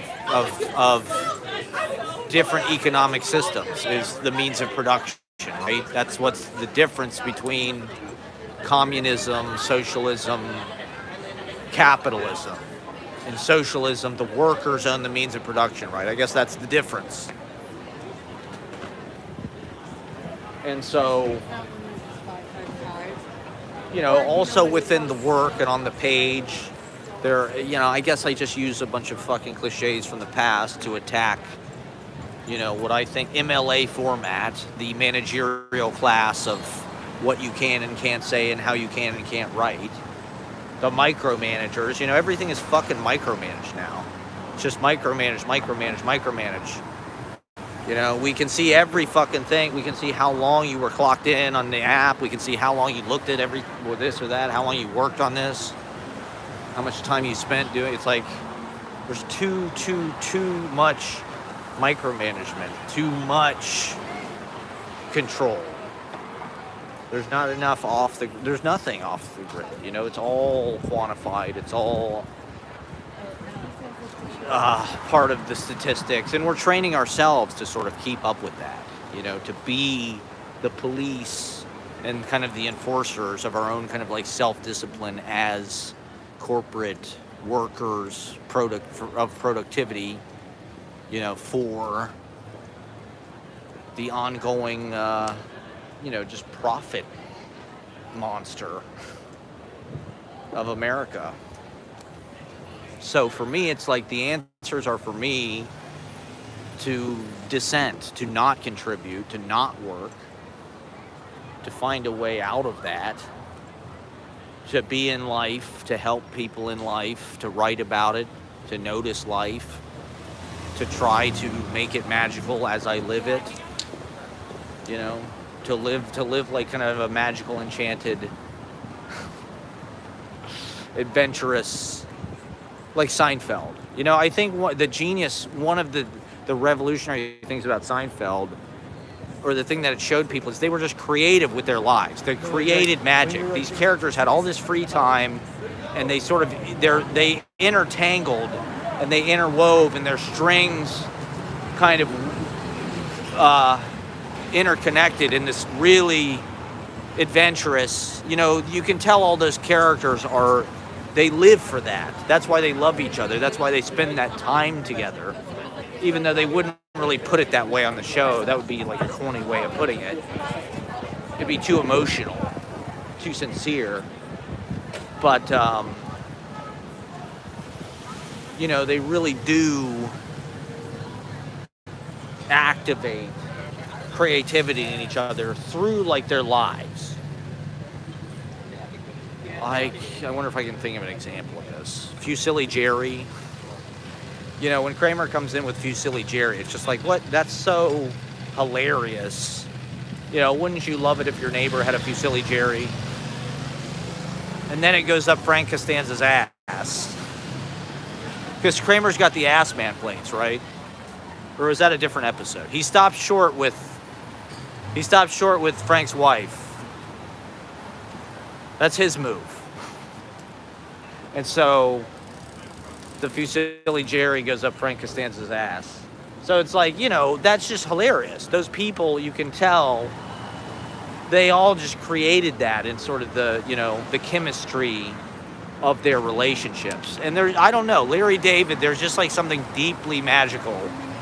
He's a wizard, the way that he's able to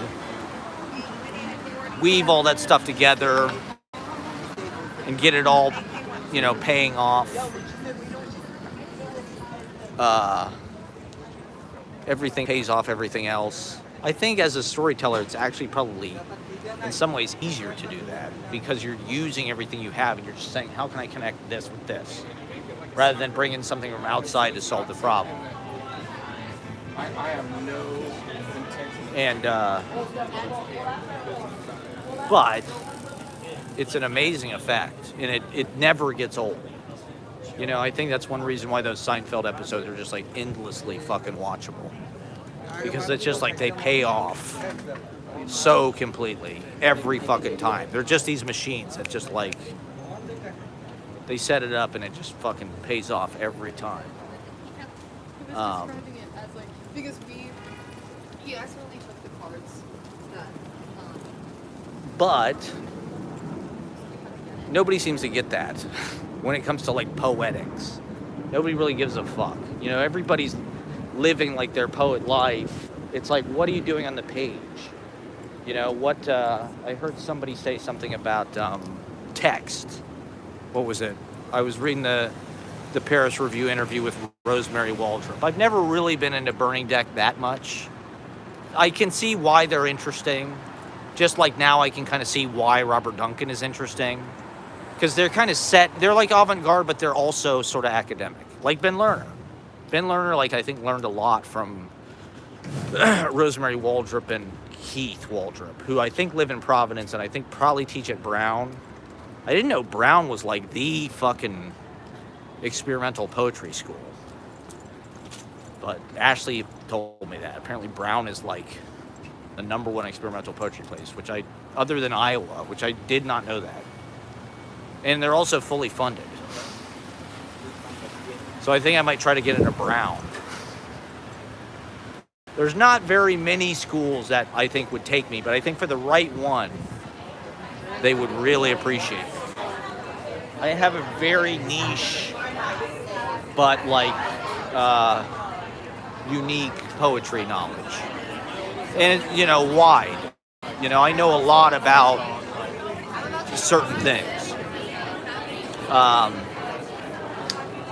So Ben Lerner did this fucking interview of Rosemary Waldrop in the Paris Review this month. Because the Paris Review loves fucking Ben Lerner for some reason. I don't know why. I guess he just fucking is a kiss ass. I saw he blurbed Alice Notley's book. I picked up Alice Notley's book to read it, and I saw the only blurb on the back is from Ben Lerner. I'm like, okay, I'm not reading this. I'm sorry. I can't support this. I can't support a Ben Lerner blurb on the Alice Notley book. But they were asking Rosemary Waldrop, or I don't remember what the fucking question was, but she was like, their prime concern was the text. That's what they were concerned with. The readings meant nothing. Everything else just meant nothing. The only thing that mattered to them was the text. I think that is different than the way that I've been doing it. The text is almost like residue to me. This is just as valid, and this is part of the text for me. The text for me is this kind of like mucous membrane of the vlogs, the streams, the notebooks. This place looks really cool. I'd like to come back one day and just chill here. You don't find too many people. Look at these fucking tables. It's very nice.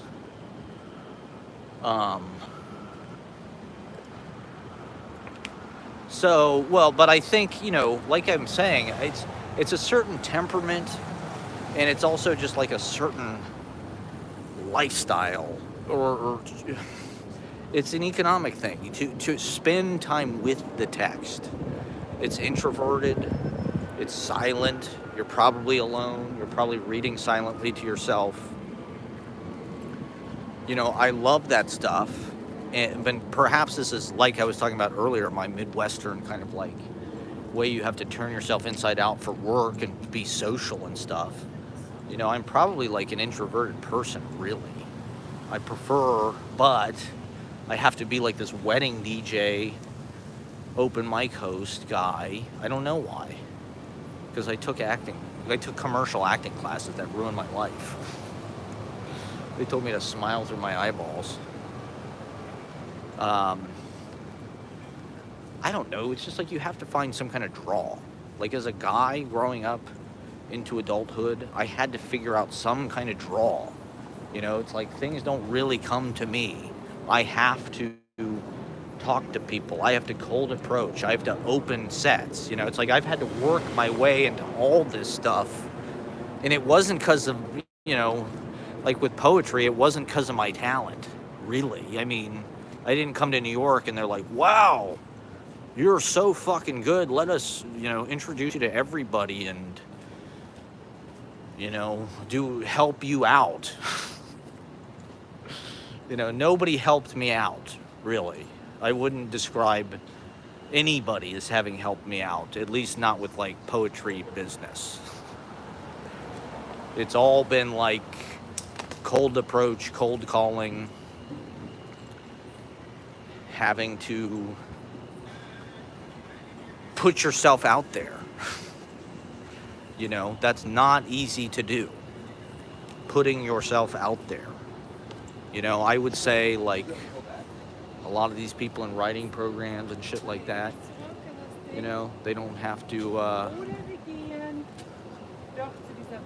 put themselves out there. They're in something already. They're protected, you know. There's no protection at open mics out in the streets. There's no protection out here, you know. There's nobody shepherding my career or my work. People just look at my work sort of askance, like they're kind of disgusted and confused. They're definitely offended. But it doesn't matter. I mean, you know, for me, I don't know. It's like my principles were like, poetry is the divine thing that you make. You know, the fact that we live in this industry where you got to become a professor or a clout demon or, you know, a hot like insta poet or some kind of like pseudo celebrity alt lit person. That's all cool. I love all of that stuff. It makes the world a more beautiful place. But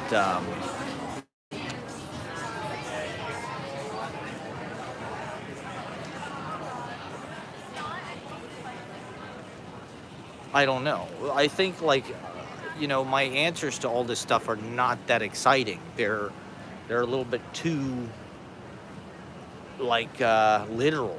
You know, like, okay, yeah, the problems are class-based, they are economic-based, or blah, blah, blah. But it's like, that stuff's not really sexy. You know, it's like,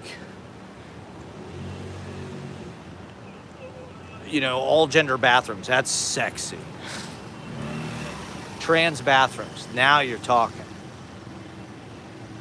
You know, we look at somebody like Caitlyn Jenner, who's like a fucking, you know, right-wing douchebag. Didn't they kill somebody?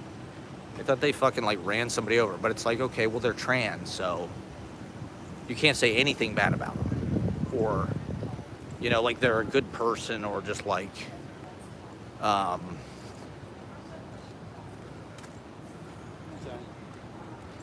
they get like impunity or something. Or immunity. They have trans immunity. No, I don't mean to sound like a TERF or a transphobe or anything. Because I'm not. Just a joke. I'm trying to get a fucking... Alright, I got 12 minutes. I'm going to do 12 more minutes. Thank you guys for watching. Talking about poetry mostly. I don't know if anybody is ever going to watch this later. I guess probably not. It's, you know, well, poetry is the thing that I love. Like I'd love to make a living. I'd love to be a professor of poetry and be a part of the white collar professional managerial class. That is like aspirational and like glamorous or something. There's like a prestige. My family, women would take me more seriously if I was like, oh, this guy's a professor. Ooh, shit. Particularly if you teach at some prestigious school, it's like, oh my God, okay. My son's a professor. It's like, that's a lot cooler than being a vlogger. My son's a live streamer. He says he's a professor on YouTube. He's got students on YouTube. He says 3 people are watching his channel. It's over here. Okay. And, I think we live in an era where the MFA thing subsidizes payrolls and creates so much attention for, to be honest, like an entire community of poets. It's pretty much everybody who's like in the game is kind of like professored up someplace, teaching some fucking place, adjunct, associate, what have you. And so they can afford these like, that was one of the big differences, I think, with like Eileen Myles is like, Eileen Myles does not glamorize like the impoverished aspect of like poetry. The cliche that like you'll never make any money.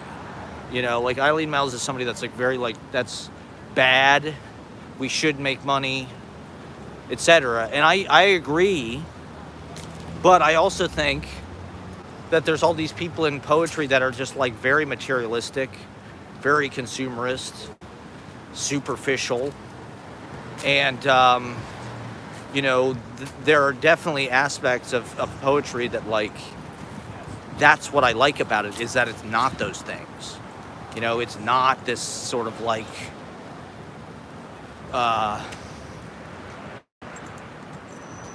it's not based on the same ethics or values as everything else in our culture, which are about being cooler and hotter and more wanted and less accessible and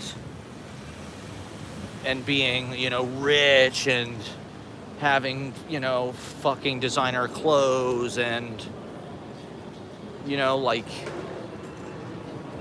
it's also influencer class. It's like we that stuff is so in our face that there are people that have achieved this, that are like are living this life, that are traveling, that are pampered and eating nice dinners and making money just to post or whatever.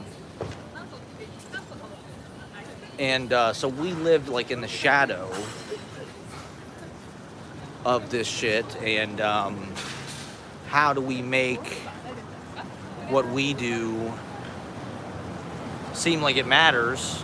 Because like I said, a lot of that stuff just ethically, I just feel like, well, that's not really why I got into this. To me, like poetry, it's nice that it's not this overly commercialized, consumer, vapid, celebrity,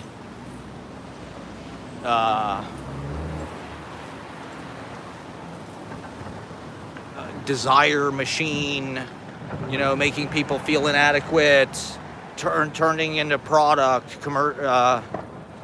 sell, market, merchandise, sell the t-shirts,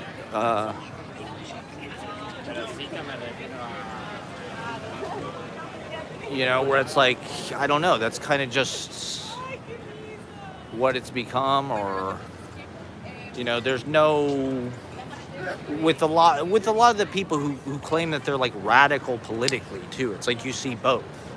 It's like part of, it's like a political victory for Morgan Parker to like be a celebrity and be rich and be pampered and blah, blah, blah.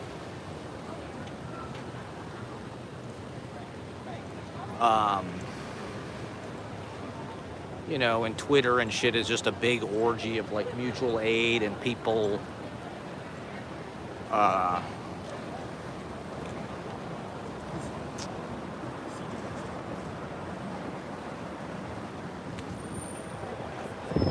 sort of celebrating each other's in-group status by throwing money at each other or whatever.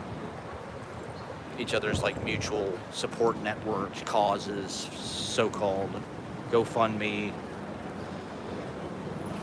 Oh God, I got kicked out of my apartment. I need $10,000 to travel. I need money for living supplies this month.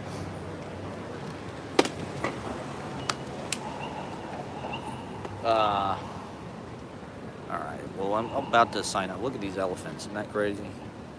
These fucking elephants. New York, you'll see anything here, man. Isn't that nuts? Isn't that wild? All right, so we got 10 more minutes together. What do we want to talk about? I'm going to complain more about poetry.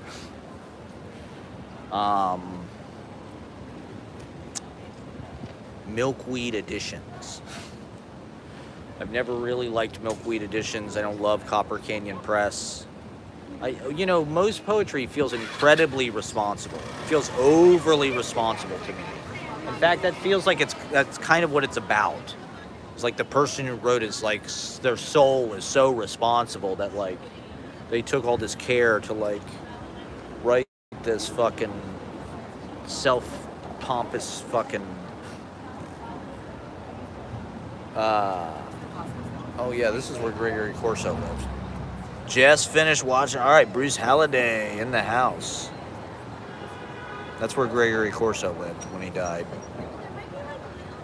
Horatio Street. You know, he was an old, I think there were people that had a bookshop, I think, who lived in the building or something, and they gave him this apartment that he could live in, so.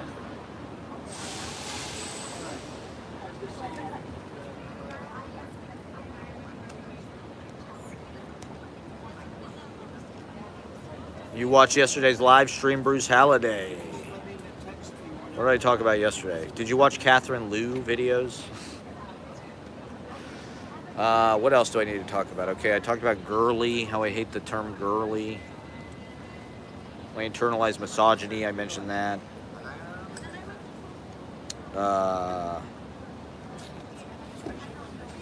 Obama-economics. Oh yeah, I wanted to talk about eyebrows. I think eyebrows are an underrated part of the body. I think eyebrows can make or break.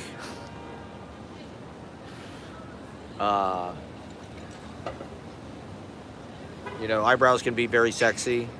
I like looking at eyebrows. And well, I also want to talk about bangs. I think it's incredible that women can just cut bangs and like it automatically makes them hotter or something. It's like, why is that? Why are bangs like these indication that like something's wrong or like, oh, something changed? She's going through something. She cut bangs. And like the higher the bangs are, the micro bangs, it's like the more like, whoa, she's really going through something. She's got micro bangs. And it's like, I don't know what, maybe it's a Zooey Deschanel effect, but I feel like bangs were hotter. When I was in college, it's like bangs were the hottest thing imaginable. Like you wanted some Karen O bangs hipster chick with like leggings and a Forever 21 party dress and like mascara. Bangs. You wanted like a raccoon with bangs and leggings.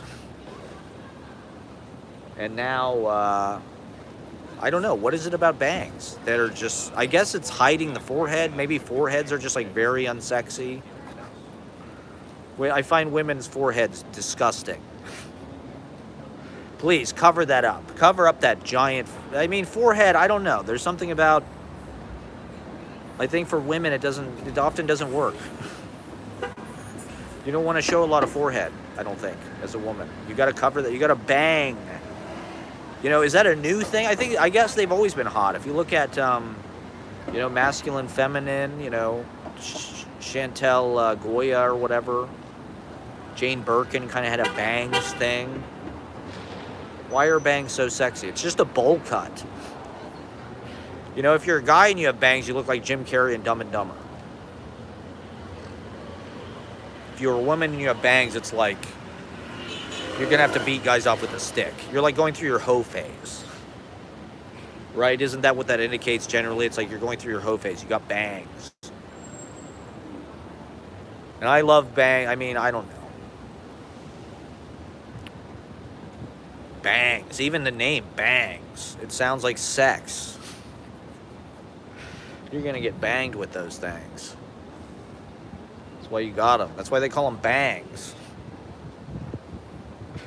Because it's all about banging. Look at this giant TV. This person's watching The Bachelorette or something. Just some giant... It's like a TV the size of a wall. Stadium fucking size TVs. All right, I'm about to sign off. Thank you guys for watching. What else? Come see me at Spoonbill. Yeah, Mo and Three Stooges. There you go. There's nothing hotter than when a woman has a Shemp haircut. Or I guess Mo had the bangs. I don't know why that is. Why is that? Or ponytails. It's kind of the same thing. I don't think women understand the power of like a ponytail. Like if a woman puts her hair up, it's just like, holy shit. For men, it's like there's no comparable. I don't think there's any one thing you can do that you're just automatically 10 times hotter. Like if a woman wants to get hotter, just cut some bangs, cut bangs into your hair. What are men supposed to do? There is no comparable instant fix. This is what I mean by the marketplace. The sexual marketplace is just, I don't know, it's thrown out of whack, or it needs to be rebalanced. You know, we need to make men valuable somehow. What do men have to offer for real? What do we have to offer anymore? We're not, you know, they don't need our brawn, at least not like, we can't compete in the professional managerial class. We've been kicked out of academia. We've been Me Too'd. The movie industry. What are we supposed to... I mean, finance. There's two genders. Finance bros and... influencer chicks. So as a man, it's just like, well, that was the answer.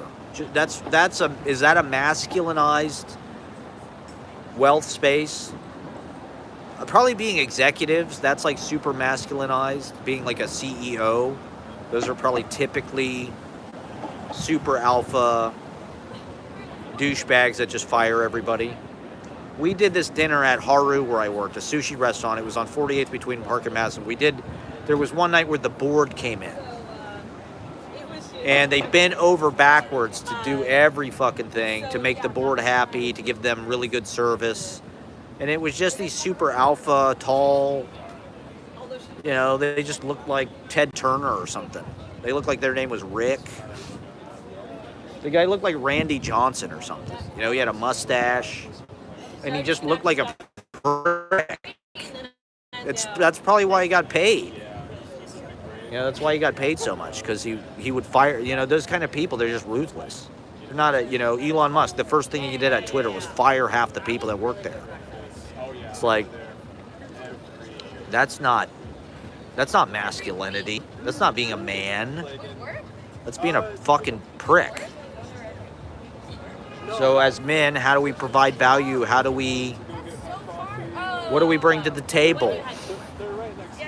Men should start writing poetry. That's what I recommend. Get into poetry, you know? Explore your interior life.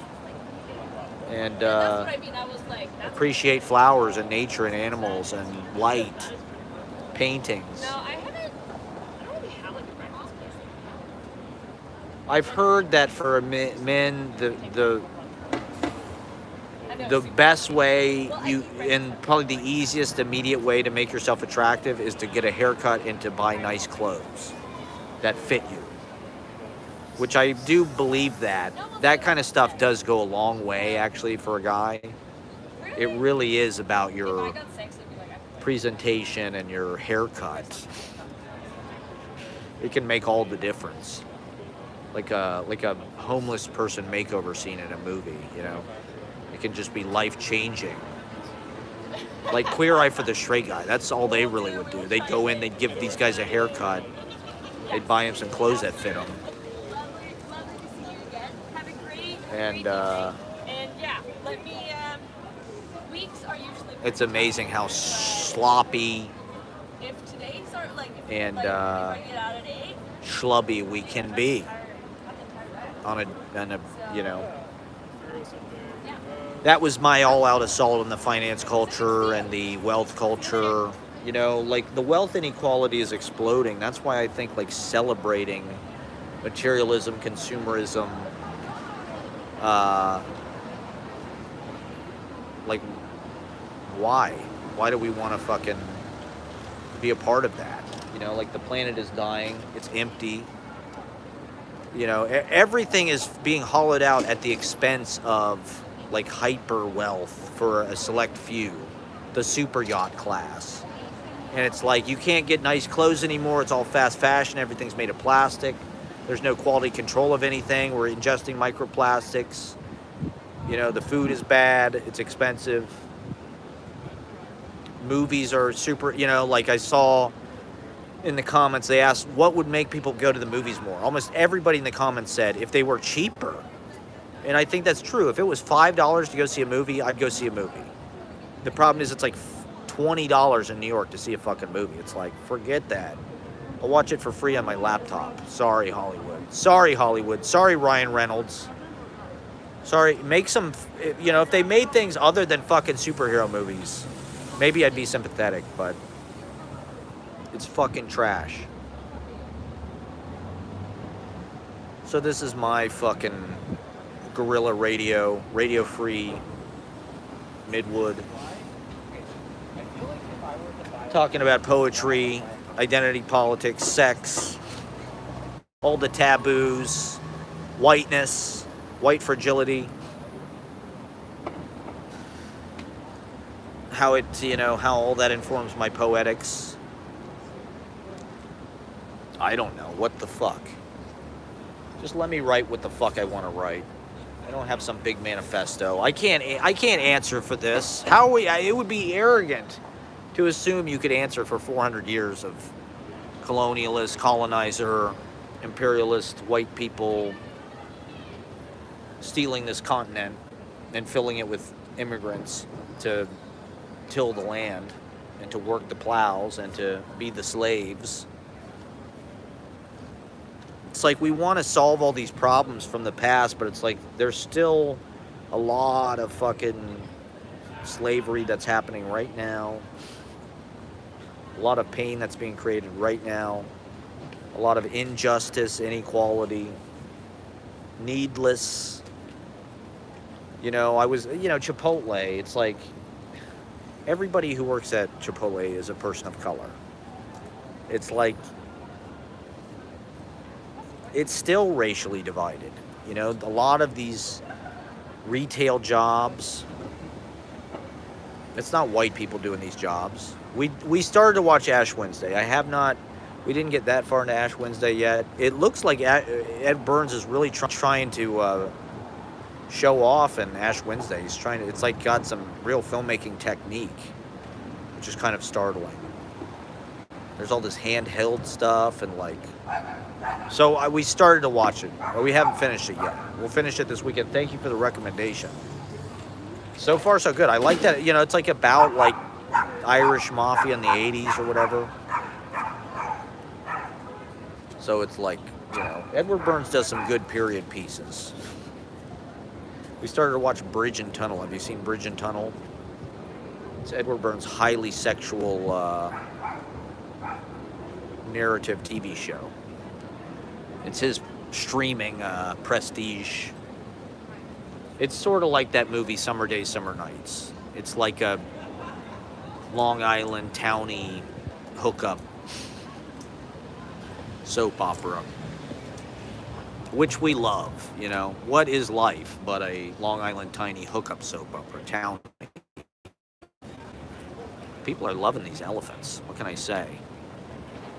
People are really all about these fucking wooden elephants. There must be a TikTok video about them or something. Yeah, so I don't know. We're trying to find something deeper, find some process that connects with people more, write poems that, you know, connect with people, deliver more impact, get published in the prestigious legacy media, you know. We're doing the best that we can to write the poetry that's demanded by the moment. That's really all I care about. I'm just like Charlie Kaufman said, I'm just trying to reflect society. I'm just trying to hold up the mirror and show what I see. That's really all I try to do with my poetry. This is what I saw. These are the things that I saw that seem to mean something about the story of us, human race, our society, how we're changing, how we're adjusting, how we're trying to improve human life and failing. You know, it's a dystopia because it's sort of, it could be a utopia, but it's malfunctioning right in medias res before our very eyes, and why can't we fix it? You know, there's all this virtuous identity politics where people are really trying to insist that they're good people and that they're doing the right thing in like this militant self-hating kind of way, this kind of self-flagellating kind of way. And yet, is there kindness? Is there human connection? Is there, you know, depth of communal feeling? And, you know, Kuzu Daddy just got back from Burning Man. He said it was a nightmare. Yeah, it's been taken over by fucking, Sorry. that's all right. It's been taken over by finance bros and shit. Like every goddamn thing. They just let them. Because we're too busy being distracted by our own fucking, you know, racism. It's our fault. It's our fault as, you know, the white supremacist, fucking privileged. It's our fault that BlackRock owns everything. It's our fault that BlackRock, you know, why is BlackRock the one trying to shove this down our throat? You know, because they're the ones who own everything.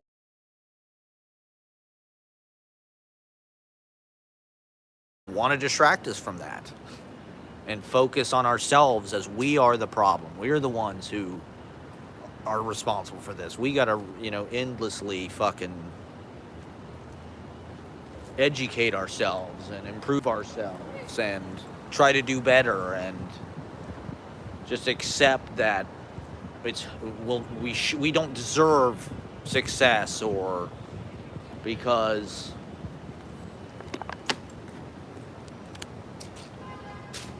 we're the beneficiaries of an unfair system.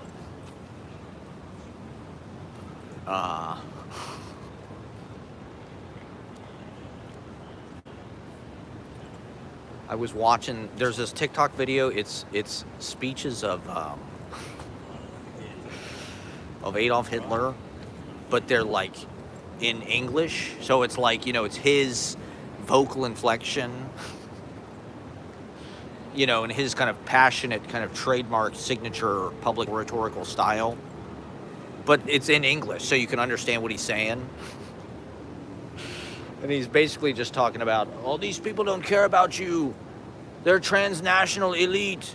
When they're done in Berlin, they'll go to Paris. When they're done in Paris, they'll go to blah, blah, blah. And it's like, is TikTok showing me this video because it kind of sounds like things I've said on my YouTube stream? Am I a Basquiat clone? I saw this thing about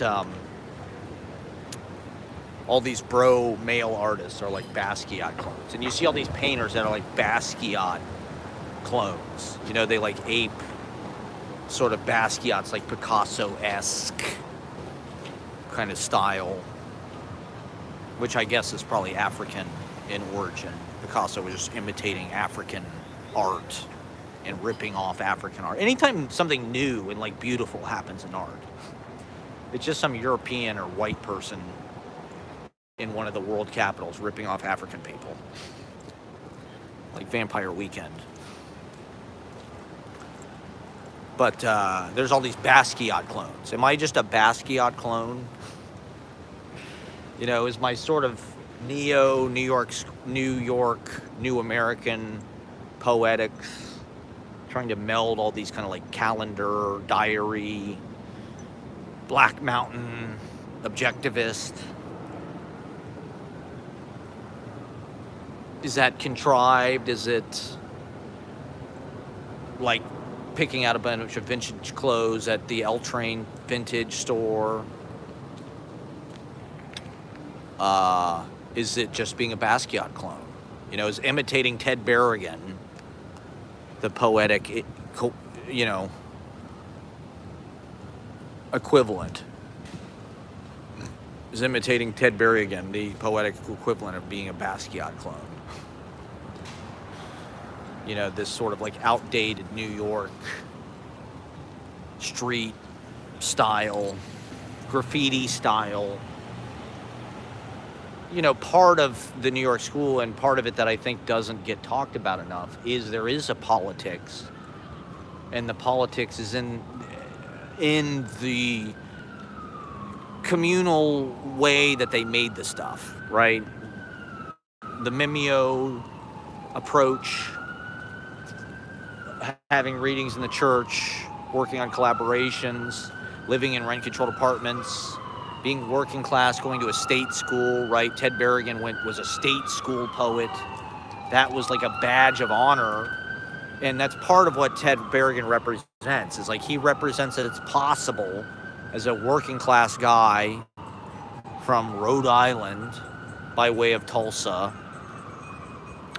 to make it into these elite art circles. You know, you're Ted Berrigan. He's different than Ashbery and Frank O'Hara, Kenneth Koch. He didn't go to Harvard. You know, he's not this sort of like swish, you know, elitist kind of preppy. He's a fucking football player, basically, who was in the Army. You know, he's a linebacker. And he went to state schools. You know, he did not go to Yale or Harvard or Iowa. Not that I think Iowa is a state school, but it's also like a prestigious. He taught at those places. You know, that's part of, you know, what he represents. It's like it's a class victory. The fact that somebody like Ted Berrigan, who'd been in the fucking army in Korea, could rise up and teach at Yale and, you know, write the sonnets, this super cutting edge, avant-garde, New York kind of like high society masterpiece. And you know, that part of that era, part of the victory of it, the Loft generation, I was just looking at that book. It's like there was an intermingling of the high and low, people like Edwin Denby, Rudy Burkhart, who were rich. You know, they were born rich. They were trust fund kids, essentially, who traveled the world and took pictures and were artists and were gay, sort of. And, you know, the fact that Ted Berrigan and Michael Brownstein, who just passed away, and all these kind of rough and tumble New York guys, working class guys, Michael Skolnick or whoever, Jim Brody, you know, could hang out with Kenward Elmsley or John Cage, or, you know, these kind of highfalutin, highbrow, elite kind of culture, you know, at the Chelsea Hotel or Westbeth or the Poetry Project. You know, there was a community in New York. If you had street smarts and you could get by on your own wits, you could move to New York and work your way into the kind of elite artistic circles. It's still possible, but There isn't really the same cradle for that now. And you know, there are class differences in the way that the professional, managerial, university academic people communicate and somebody like me communicates. You know, I'm still in this people pleaser, working class, manual labor, subservient kind of mentality. I didn't go through Bard, you know, I didn't go to fucking Bard Berlin or whatever it is, Pratt or whatever the fuck, you know, where it's like things are prim, poised, controlled, pampered, privileged. Everyone's elite, so they can sort of be fickle and nitpick these sort of like identity differences and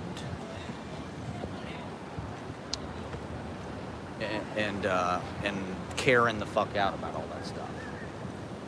So for me, it's like, you know, as a working class guy who went to a state school with no graduate degree, I mean, you have to have a situation set up where you can apply for graduate school. You know, it's like you need time, you need money. Applying to graduate school is not cheap. You really need like to be able to focus on it, send out a bunch of applications. They all cost money. Get your transcripts together, get like work samples together. It like takes a lot of stability and a foundation, probably at your parents' house or something, to do that. You know, it's like that's a fucking gate right there that's hard to pass, you know, to even like get time and space to like apply to the fucking thing. You know, every year it's like I think about doing it, but then I'm like, oh, like if I think about it now, it's like, well, I wouldn't start till next September. And then I graduate 2 years from then. So it's like I'll be 42 or something when I graduate. It's like, Jesus Christ. I guess better late than never, but you know, it's a finishing school as much as anything. And so, you know, if you don't speak the lingo, if you don't have the same kind of like in-group, out-group signals, kind of tribal, you know, like having a tattoo. Everybody's got all these fucking tattoos now, neck tattoos, because they all went to the same schools and lived the same lives as each other. You know, my life wasn't like that. You know, I lived with my parents, I worked in restaurants, even in New York. The fact that I've been able to live in New York, especially the way I have, is like crazy, because it takes a lot of money to live here. And, you know, a lot of people that live here now do not have to earn a living. You know, it's like, and not only do they not have to earn a living, but it's like so expensive that it's almost impossible to earn a living through normal work. You know, so it's like you have all these people who literally don't have to work at all, making it literally the bar so high that it's impossible for you to live here if you have a job. And so if you do have a job, once again, your job is probably going to be hurting you. It's probably going to be bad for you. It's going to be bad for your body. You're going to be using your body. And you're going to be working 80 hours a week and not making enough money anyway to make ends meet. So how are you going to write poetry? And then there's people who are professors, who are in grad school or whatever, who are just living a life of ease and fine dining. So I'm a little pissed about it and resentful about it. And, you know, I guess I'm, you know, and I'll end with this. Before I moved to New York, my Navy tattoos are 54 years old. It used to be illegal to get a tattoo. I think until like the 70s or 80s, it was like, tattooing was like literally illegal in New York City. It was like something you had to like do in secret or something. Before I moved to New York, I was really into Cesar Vallejo, and Cesar Vallejo was from Lima, Peru, but he lived in Paris. Supposedly Cesar Vallejo wouldn't sit down because he only wanted to fold his clothes a certain number of times because they would get holes in them and he had to wear them because he had no money. He just walked around Paris starving all day, you know, and he died, I think, you know, penniless. That was what I got in my head for like what a poet life is. You know, like you live in a metropolitan capital, you're like a beggar, you're on the street, you starve, but you're like a great poet. and then you like die when you're young because you're a poet and you're fucking, you know, you're too pure. You couldn't monetize yourself like every other whore in our fucking society of whores. We have a whore yourself out based society. I mean, people go along with it. They act like it's just good and it's okay, and that's who you're supposed to be. It's just sell yourself. You have to get good at selling yourself. You know, we have no choice now. It's the only way to make money. You are the product. So you better make it good. But here I am, you know. I don't want to be Cesar Vallejo. I want to be John Ashbery. I want to have a condo. Give me a condo and a house in Hudson. In tenure, I'd love to be like the head of a chair. I'd love to be a department chair. I'm ready. No, I'm just kidding. Who knows? Who knows what the future holds? Thank you for watching, everybody. My battery's about to die. I'll be back on soon, maybe tomorrow. And Godspeed. Keep writing poetry. Keep flowing. Don't think, just write. Just let it out. And write long works and read them. Listen to them. Listen to yourself. Listen to what you're really feeling. Listen to what's really in there. It's all in there. Just start pulling it out. You know, like a handkerchief. All right, good night, everybody. This is Gregory Corso's apartment. This is where we're entering. The ghost of Gregory Corso, the spirit of Gregory Corso.